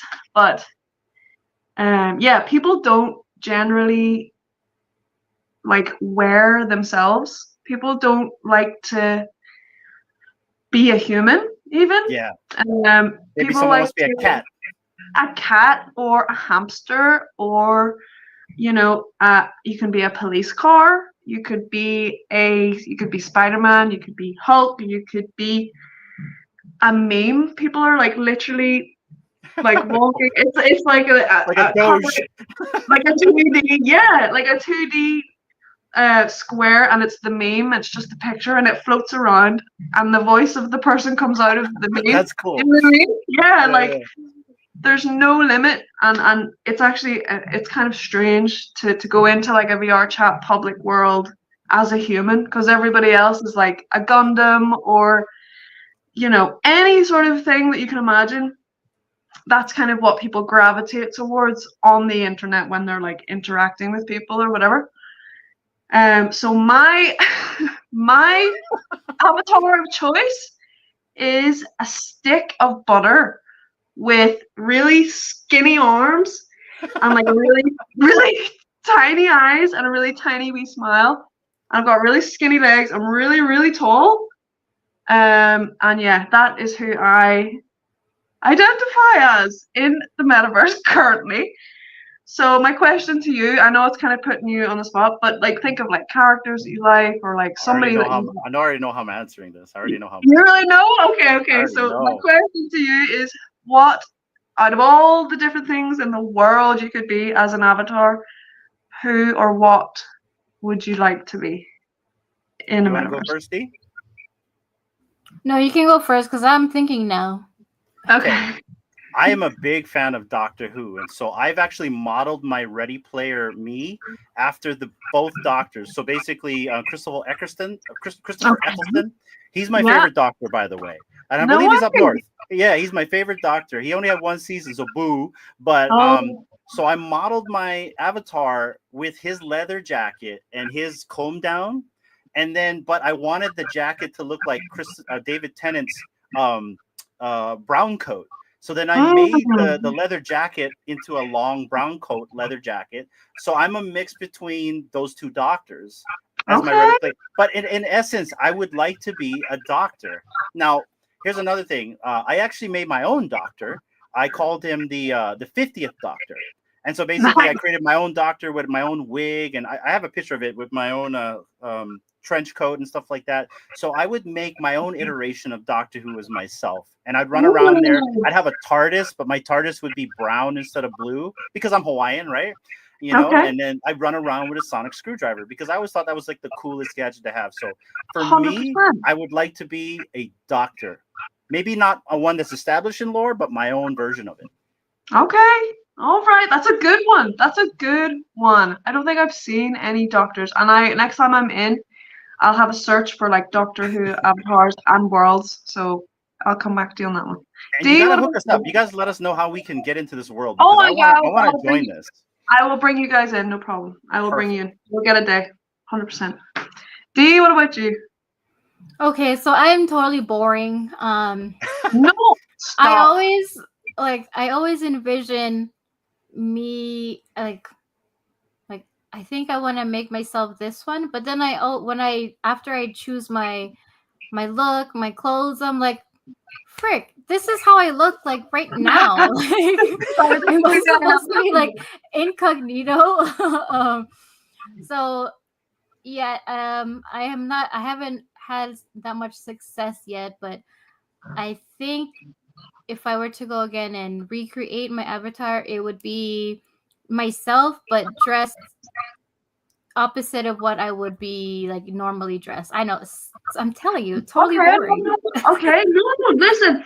A food item. Okay, what's your favorite? What's the first food item that when you think about it, you need it, you want it? What would it be? Chocolate, a bar of chocolate. Someone saying hi. There you go. Hi, man. How's it going, dude? A bar of chocolate. So you and me, listen, I am butter. You can be chocolate. Chocolate butter. Chocolate butter. We'll make a nice one. Yes, that sounds amazing. Listen, I will jump in. I can envision you now. You'll have the same kind of little beady eyes as me. You'll have your chocolate bar will be like out the top, and then your wrapper is kind of like a dress. My dress. Yeah. Yes, I will find one. I will find both of these for you guys. I'll maybe hop in after this, and I'll tag you guys. I'll find them and I'll tag you. Oh, that'd be cool. Another thing that'd be cool is like the stone money, right, Dee? Where you're like the actual stone money and you're walking around like reeling. Oh, that's like almost like a donut. See, back to food. Ugh. There's a donut. Listen, if you know Donkey Gooch, he's been into the arcade. He frequents being a donut quite often, and he has a big like. The Gooch is a donut. Yeah, Gooch is a donut. He has a chef's hat. And the donut hole, like, is his mouth, so donut hole. That's cool. Oh, it's so good. Donut hole starts eating. Nom, nom, nom. Yeah, I gotta get in there and see what other people's avatars are. That's cool. It kind of like it gives you like an idea of like their fun personality kind of thing, right? Totally. Come out. That's cool. Totally.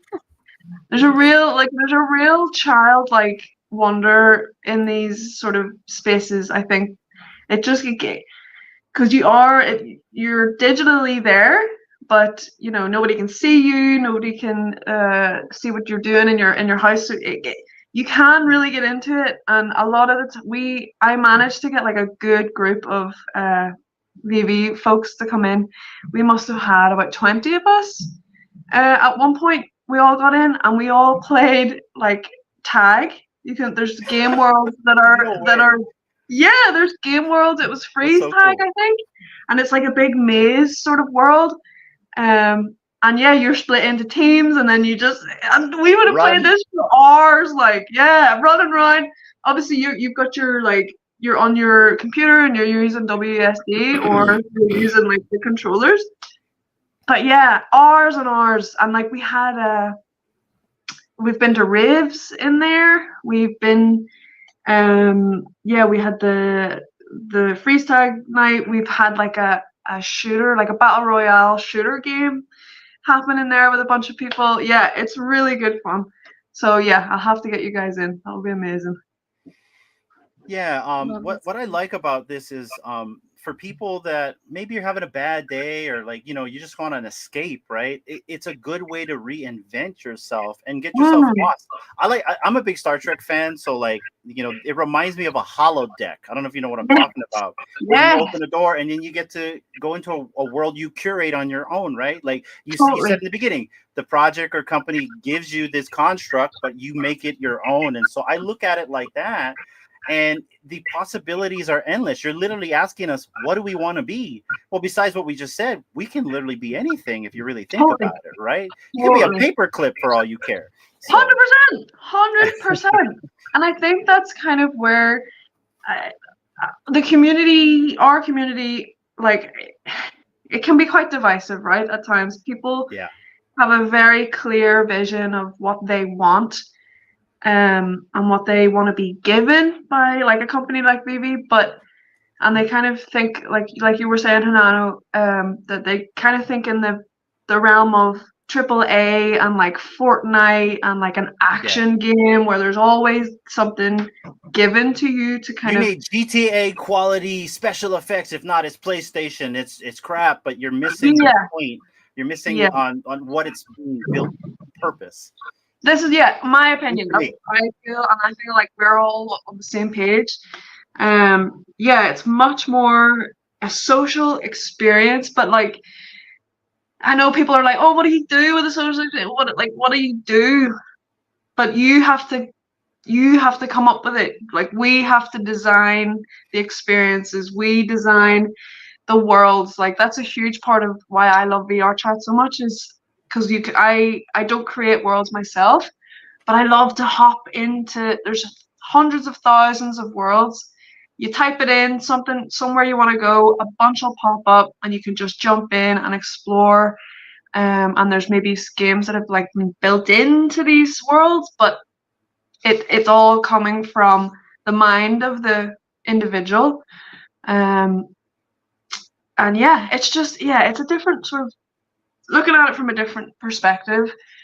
Um, but I think VeVe's always got me really excited because they VR chat is like open source, but VeVe is licensed and the real deal. So what they can do with the connections they have and the types of things that they will get involved in will be very different, to VR chat, but it's Yeah. licensed, it's official, which just changes the game. The assets are familiar to everybody. You know what I mean? From Yeah, young to old.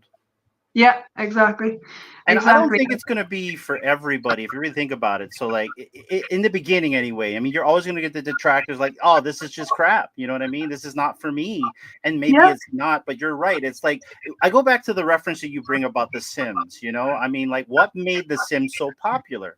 Well, it was a game about creativity.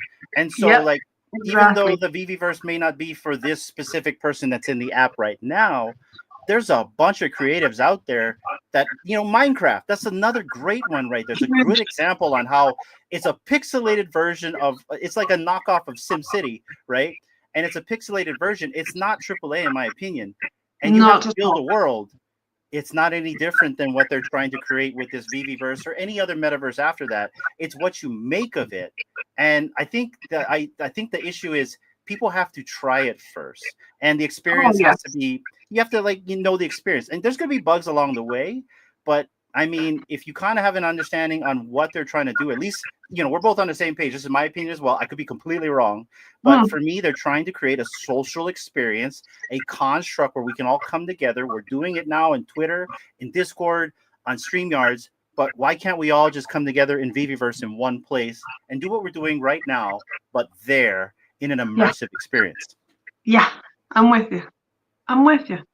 So And that's it's my take. Yeah, the immersive side, and like I would love to be, and I really honestly, I know getting past like the VR, there's like a VR like the motion sickness and those sorts of barriers are huge. They're huge still. But I kind of compare, I was thinking about this last night. I would kind of compare it to, remember back in the early sort of 90s, or sorry, late 90s, when you were getting all like mobile phones. You'd have a Nokia, you'd have a Siemens, you'd have a Samsung, you'd have a LG, you'd have all these different types of technology that we were all kind of getting used to using. I had the suitcase phone, OBL. That's how Yeah, old that's I am. I had the Panasonic suitcase phone. That's yeah. what I had. You know what I mean? Sorry. Yeah. We're all different starting points here. But yeah, like so all of us kind of getting used to this new technology. I think headsets are in that same sort of sphere. There's lots of different companies trying to make their own. Yeah. And then you like come to now where we only use like Samsung really, or iPhone, or Google. Like there's a couple, but there's not like a big plethora of different types. Do you know what I mean? So it kind of needs to, it's all like this right now, and it needs to shrink down. Consolidate, exactly. So I think like when you get to that point, it would be much easier, like when they're much faster and much cheaper and much more accessible. I think that's when people that sort of struggle with things like the motion sickness would find it easier to jump in. But see, even now, like I'll get in with Tash and I'll stand in front of her with her avatar in front of my face, and I know that it's a digital thing. I know that, but the surround sound, so she walks away from me in the headset, she gets quieter, and then she'll come towards me and it's much louder. So that sort of realism adds like this level of immersion that's just crazy right now. As new as it is, it's crazy the level of immersion that they can achieve already. Like I really want to stand beside Dee and just put my arms over you, and you can hug in VR. I know it sounds so nerdy, it's crap, but it see, until you try it, it's mad. Like it is mad. It's powerful. So, and I always like to talk about the negative and the positive of the subjects that I used to bring up in spaces. So obviously there's lots of negatives that come with like the development of this type of technology and how it can be used in a not so safe way and put people in jeopardy. We'll not get into that, but that is a conversation I think needs to be had as well. But on the positive side of things, it's the immersion of it it's amazing. It's amazing. So if you can get into an Apple store, do you guys have an Apple store in Hawaii? Well, not on the island we're on, but on the main Oahu is kind of like our capital. So think of that as like a city, you know what I mean? Think of that as our London. Yeah, we live on a more outskirt island, so we're in the country. So a lot of things we have to order. We don't even have like Uber Eats or any of that stuff here. So yeah, we are the Uber Eats. We have to go down to the kitchen, cook it, and deliver it to ourselves. So I mean, maybe that's a good thing. It is a good thing. Trust. It is a good thing. But yeah, if you're ever able to get in to the Apple store and have a go on the Apple Vision Pro. Oh yeah. That is something for people that struggle with motion sickness. Try that, because it's just second to none. Just as an experience, do not buy one. I will not condone anybody buying one of those freaking things. That is like 4 months worth of rent. Please do not buy the freaking thing. Just go for your free demo. Go for the free demo. just as an experience. But yeah, it's a crazy, crazy future we're stepping into here, guys. But I'm excited to do it with all y'all. And we're excited to like also do it with everyone else, especially the people in the chats. Guys, we're at like 2 hours already. It like went by really fast. Like I don't know where the time has been. OBL, before we let you go, because we're gonna have to go pick up our kids soon. Sure. The one thing that I do want to ask, and this is not in the questions that D wrote down, is I'm very fascinated on people's places on what they eat. So being from Ireland, what is like, and I know D will appreciate this question, what is like a staple food for you folks? What is something like if we landed in the airport that day, where would you take us to eat and why? Okay, well, but Irish people are known for their bread, for different types of bread. Okay. So we've got potato bread, obviously, because we are obsessed with potatoes here. We have potato bread, we have wheaten bread, we have soda bread, we have just regular brown, soda bread. We have like certain fruit loaves. It's quite like traditional foods. So I would definitely take you to like a bakery. And we have great butter here. This is maybe why I identify. Some butter. Butter. We have really delicious butter, super creamy. The milk products and stuff from here are delicious. So yeah, some fresh bread and butter. I think I know it's simple, but that would be something. And we love it's mostly traditional foods like. Irish stews would be just like a brown stew with like either lamb or beef, potatoes, carrots, and like a gravy sort of with a big bit of crusty bread. We have Belfast baps as well. That's another one. What is that?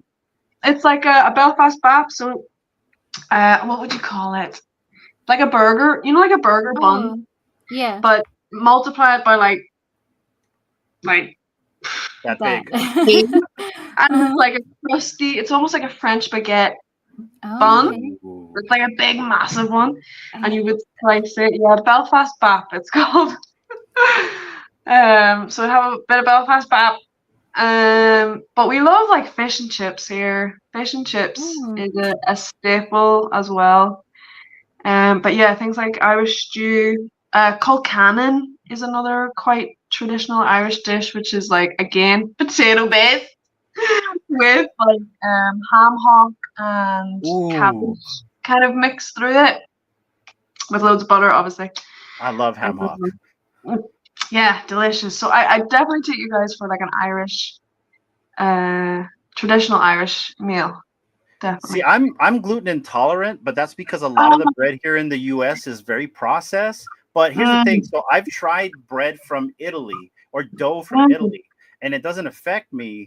So I believe if I were to go up there and have traditional bread, I think it's safe to say there's no pesticides or any of that stuff in there to where it affects. I think that's the problem here in the US. Maybe. Yeah, that would make sense. But on the food thing, I love food so much. I love food from around the world. I watch Food Network. Well, I haven't been watching it for a while, but Food Network was like my only go-to show to watch. And I was watching one the other day. It was Guy Fieri. Obviously, we all love Guy Fieri. Yeah. Drivers and dives. But one thing that I don't know if I get this right, but there's 3 things that if I was in Hawaii that I would love to try. One of which is coconut shrimp. I don't know if that's like it's not like a traditional Hawaiian staple. I wouldn't say it's not traditional, but it's popular in like our plate lunches here. Yeah. Okay. So that looks delicious. Spam musubi. Is that one? Is that traditional or no? That is a staple. So that's kind of like that's kind of like something that we would pack if you went to the beach. It'd be like a finger foods kind of a thing. Think of it as like the local chicken wings here. But it's rice and nori with some spam. It's a meal that you can make within like 5 minutes. I love it. Kids love it. I need to try it. And then the last one was, is it Lao Lao? Is that how Oh, you? yeah. Oh, that's true. Yeah, Yes. that looked Yes. absolutely unbelievable. And it was like pork and fish wrapped in Yeah. is it So, taro? It's not a taro leaf, or is it a taro Yeah. leaf? Taro yeah, leaf. or Is luau it leaf, taro? as they call it. Ah, okay. And you Oh, have to boil the leaf really good. If not, you can have an itchy throat because of Yeah. the tendrils on the leaf. But essentially, really? a lao lao, you can put whatever you want in it. Normally, traditionally, you have like pork, so you get the pork butt, and you have used Mm, butterfish, specifically butterfish. butterfish. Yeah, Butterfish. We butterfish Butter. And potatoes. That's and also like sweet potatoes. potato. Sweet potato. Sometimes you Oh, throw sweet potato. salmon, or maybe like some stew Mm. meat. You throw the stew meat in there instead, or Yeah. chicken. So it depends on what you want to have, and then you wrap it in a luau leaf. You throw it in the ground, and that's it. You eat it with like Yeah. a side of Oh, rice or some poi or some sweet oh, potato with coconut milk inside. Coconut. Yeah. Yeah, I got another question uh, for you. What is like your staple? What do you like to make? What are you known for making in your household? oh my gosh. I'm quite simple. I like chicken, rice, and veg, but I kind of would mix it up. So we have all-purpose seasoning. I would do more of a Caribbean-y flavor, or I would do the same sort of rice, chicken, and veg, but more jollof sort of side of things. So it just or what else?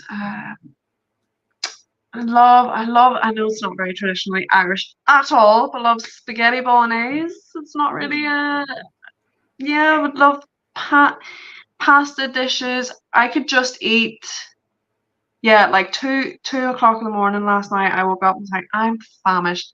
So I'm gonna make some pasta, just plain pasta, is rotten, with just grated cheese and a bit of butter and a bit of pepper. That'll do me. Lovely. Oh, my awesome. daughter. That's like our daughter's favorite when we go to like a Italian kind of restaurant or they have Italian food. That's like her go-to is buttery noodles, which is basically the noodles and butter. Delicious. Oh, and Parmesan Delicious. cheese. And And that's it. parmesan. Yeah, Amazing. and And that's it. another sort of thing that we would cook and we're quite popular here is like a roast dinner. Ooh. So it'll be like uh, a roast meat of some type with like all the trimmings, like roast potatoes and broccoli and carrots and gravy, and it's almost like a Thanksgiving, but we do it like every Sunday. I was gonna ask, is that like a weekly thing? Because I remember seeing a picture from Mainzie's like Sunday Yeah, roast, and I've heard that yeah, before. And so, like, what is a typical Sunday roast meal? And it's every Sunday. yeah. Every Sunday, like if you're in it's usually the moms and the grandmothers and the grandas, like it's more of a traditional thing to do. Yeah. But not always, not always. Like we like to practice, to practice. We like to make an effort to have a roast every Sunday. But yeah, it's definitely a traditional thing. Like growing up, we would have went to church and then on a Sunday and then would have come back and then everybody sort of comes back from church and we'll sit around the table and have a lovely roast lunch together. So That's cool. yeah, that's a nice tradition. Yeah, definitely. It's shared like with the mainland.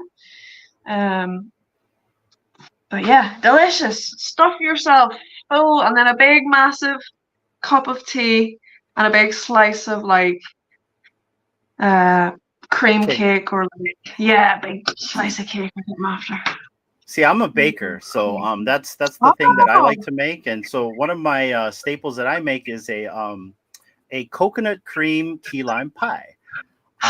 So, but it's got to be specific. mm, Like the key lime juice has to be from like Florida, and you have to use specific types of coconut creams and jalapeno sauces to like make it work. And I usually mm. try to make it like around Thanksgiving or Christmas, but that is something I like to do, and other pies I bake as well. But that's something I'm known for in our household is baking. Nice. Mm-hmm. Do Yeah. you approve? You approve of the key lime pie, Dee? 120,000%. Oh, I'm so Yeah. If jealous. she could have it I'm every so night, she jealous. would request I it would. every night. I also make a pretty good mussel stew, like a seafood stew. So For I make those a people that nice don't, buttery cream sauce. You'd love this creamy yes, buttery sauce I make. Oh my it's gosh, really good. stop. My mouth is watering. Yeah, it's for Oh, some people when they hear mussel, they think of like I don't know the insides of a like cartilage. sea animal. Yeah, Oh but no, it's no, like really good the jellyfish. way he. Yes, Yeah, it's really good how he makes it. Yeah, it's very good. What Very, about very you, Dee? Dee, what would be your like um a local meal that you would gravitate towards? good. Well, if we go back to like my island, it Ooh. would be fish, bat, um, and taro and coconuts. That's like our typical Delicious. thing to have. Yeah, it's so good. I mean, you don't we don't eat the bats here in Hawaii, unfortunately. For me, It's good. I've tried it. yeah, it's Oh really yeah? good. Mhm. Yeah. I Bat used to live in is Guam, good. so was right next to Yap Islands. What was so strange is both Dee and I were kind of like living close to each other when we were younger, but never knew. Yeah, Oh, like no way. an island away, literally. Oh Yeah, what? You were destined, we So when destined she to said were. she ate bat, I'm like, I've had amazing. bat too. We're meant for each other. Yeah. So Oh, Oh, and amazing. crabs are really good. The land crabs. Oh my gosh, those are Mm, like, oh, I top haven't tier. had like, yeah, yeah, it's so good. Um, yeah. So that's like our traditional food in Yap. But I just like Mm. any kind of food. Like I could eat tacos all day with a side of spaghetti and a side of Indian food. Sis, That's sis, I'm so with you, dude. A little bit of everything, a little yeah. bit of lots of different types from all around the world. Mhm. Give it to us, I 100%. just love food in general. Yeah, food is amazing, and I would try something new at least once just to see how it tastes like. I don't know. It's the That's just attitude to me. have. Definitely the attitude to have, like 100%. I'm getting hungry. Me too, dude. It's what time is it now? What's that? Oh, it's 11 here. I think Okay. we're getting close to the closing hour here because we probably got to run soon. But I Yeah. feel like we could talk Yeah. way longer than this, OBL, because like I said, so when people meet me, I like to use the term Portuguese. That means Portuguese. So I'm part Ah, Portuguese. And if you ever met okay. a Portuguese, you'll know because they don't shut the fuck up. They'll just keep talking, and that's my problem. People that met me in Vegas, they know already. They started walking away from me, and I would follow them while I was talking. So Yeah, he did. we can talk for hours with you. I think the longest stream we did was almost 4 hours. So Wow. and I'm saying Amazing. that is I really want you to feel like you're always welcome to come back. Now that you feel more comfortable. This is a community podcast. We keep the doors open to anybody and everybody. Even if you're in the chat and you're like, you know what? They're talking about something that I want to give my 2 cents on. Shoot me the link. That's how it works here. Thank you so much for coming on. This has been such a pleasant conversation to get to know you, an OG in the space, and an Yeah. inspiration to all. Dee, before we close out, is there anything you want to ask OBL before we begin the proceedings to end this stream? Just real quick. I'm wondering if you would ever like consider coming to this side of the world for like an event, or are you planning on like going to any of the events this year? They haven't shown us the calendar yet of what VeVe is going to be doing, but if there are some your way, would you be traveling to those in Europe? Oh, for sure, for sure. Like if the pennies allow, I would absolutely love. It's way overdue at this point. Way overdue.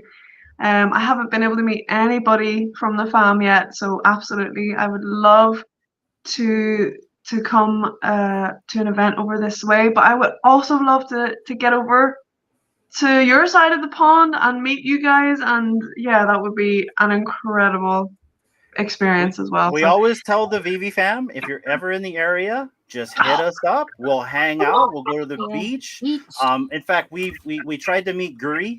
We couldn't meet him. We met Chris Severs before in Maui. We spent an entire night with him. And so we're very casual. We would take you someplace to eat. We take you to the beach. We take you maybe sailing. We're not sailors, but we do like to go on sailboats. That's what we would do. That would be incredible. Incredible. Like, and this is what's so cool about this community as well. Like, we're scattered all over the world. So whenever we do like visit or get to travel ourselves, we've got people to link up with everywhere, which is just it's another huge benefit out of this whole experience. I agree 100%.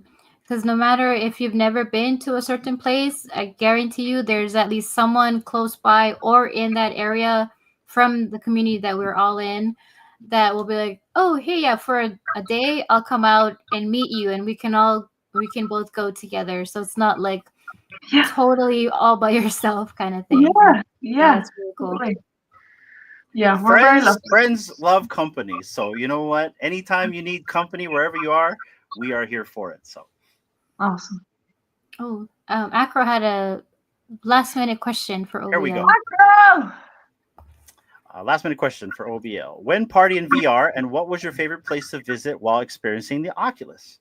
Oh, Acro. When party in VR, listen, we can arrange it. It's kind of hard to sort of, I don't know, plan, but we'll get better at it. We'll get better at coordinating everybody, getting everybody logged in at the same time. But yes, we will work on it, because if I'm coming back, content-wise, it will be VR based. It will still be VR heavy. So I will definitely be hitting people back up to get your butts back in there. But my favorite place to visit. Okay, so there is this one. It's very simple.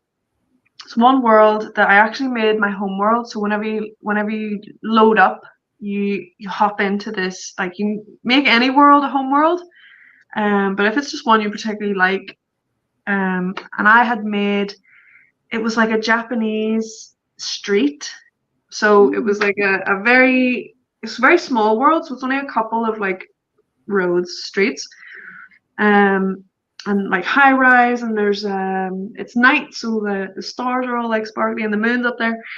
And then you walk down one of these alleyways, and there's like a restaurant with like the bamboo door, and you slide the door across and you walk in, and it's just like a traditional Japanese restaurant, and you can like go in behind the counter, and the creator has made all these different dishes that you can like pick up and you can move around and you can like put them on the table, so like people will go in and role play and like, you know, just play about.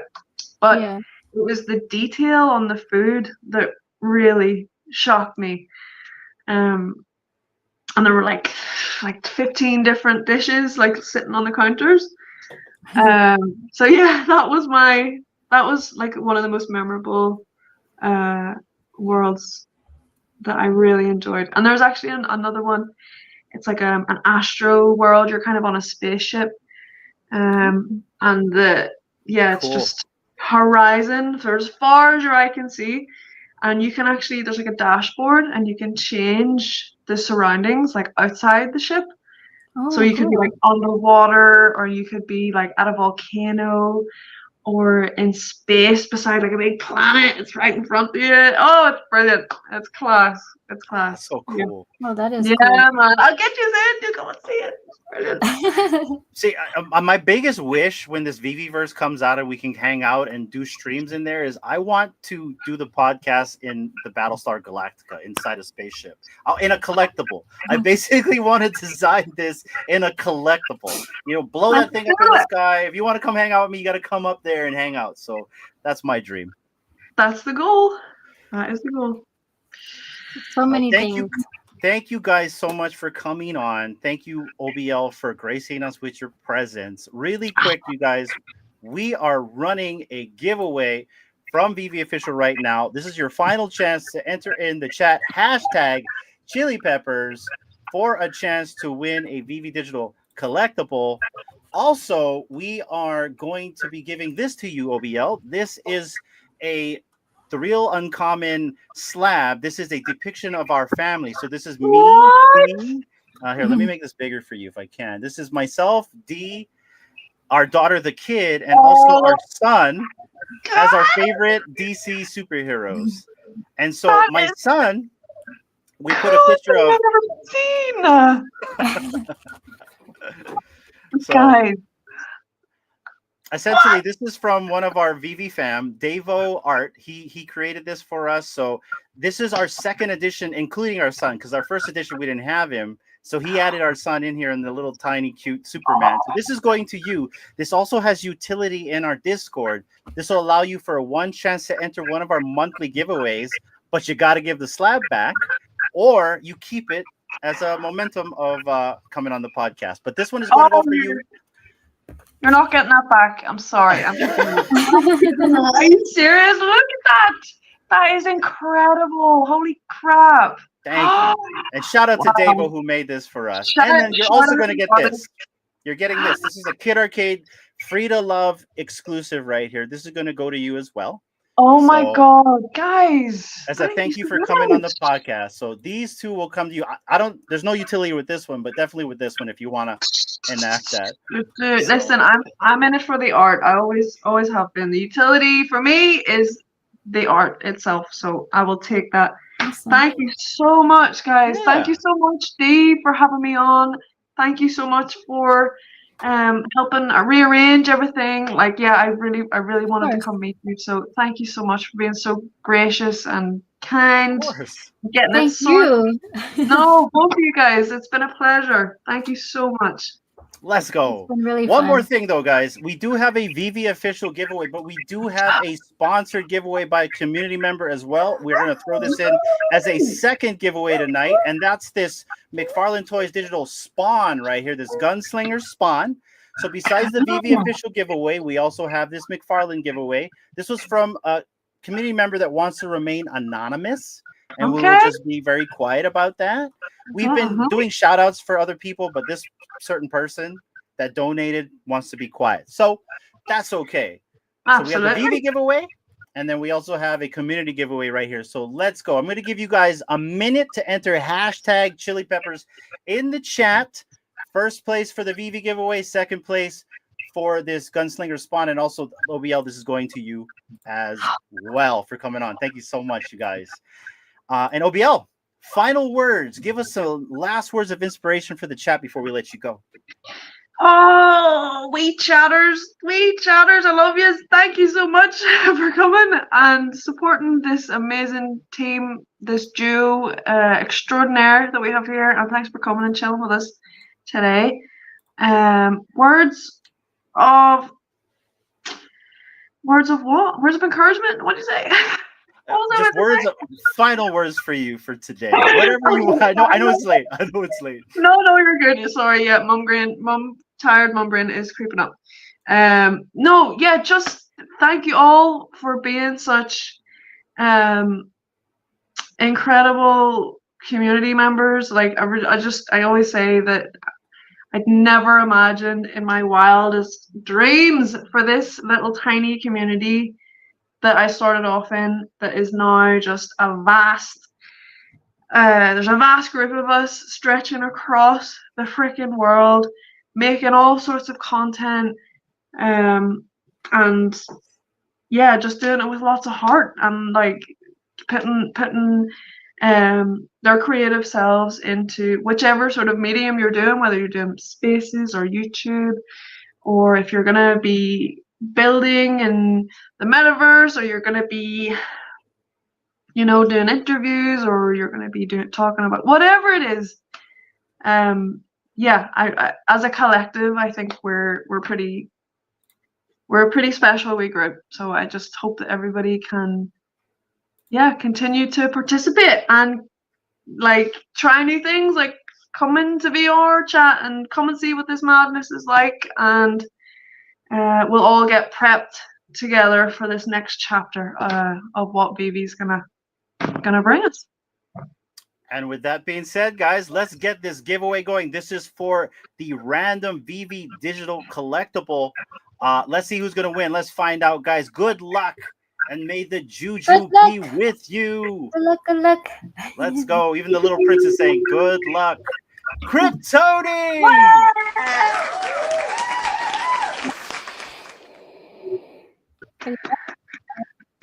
Oh, Kryptoni, congrats, brother. I know you're listening in the background, but Kryptoni, are you here?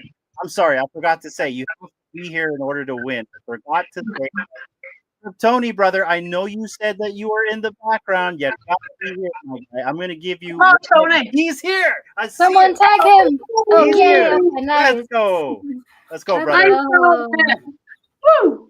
Kryptoni, DM us your username, and we will get that to the team to get you your random VeVe digital collectible. And shout out to VeVe Digital Collectibles for sponsoring the stream tonight. Really appreciate that. But guys, now we have a community giveaway. So let's do that. Look at this, guys. Look at these. Me. And good luck Good for the luck. community giveaway. Let's see who's going to be the winner. Good luck, everybody. And thank you, everyone, for tuning in today. Batman who laughed. Batman. He is Who's happy for Batman. you? Nice.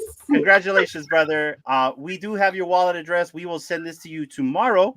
And big congrats to you guys. And guys, that is the show. And Kryptoni, I see what you did there, brother. Thank you so much for the diapers. Oh, you let.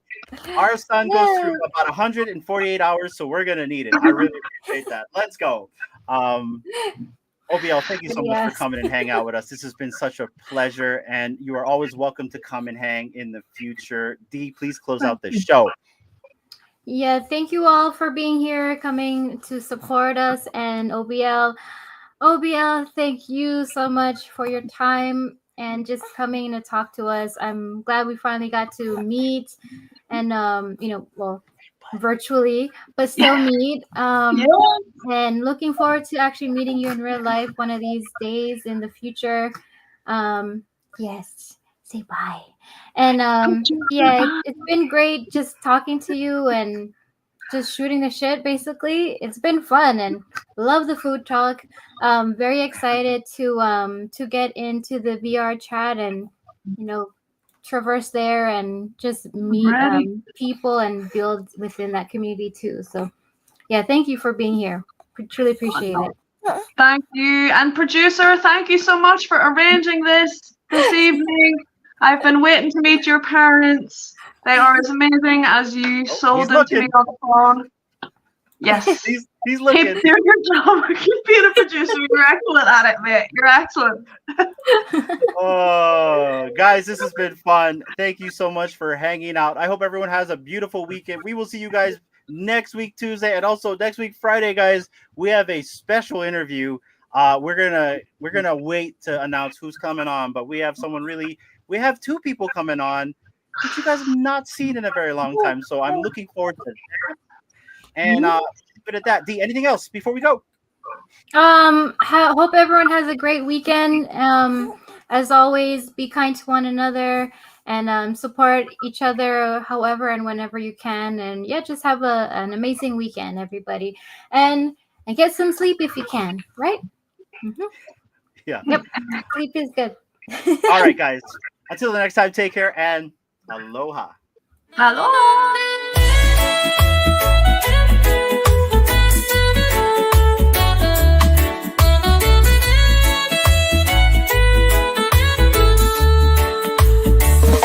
So tune in every week and join the ride. We're the Real Uncommon Podcast, and we're here to provide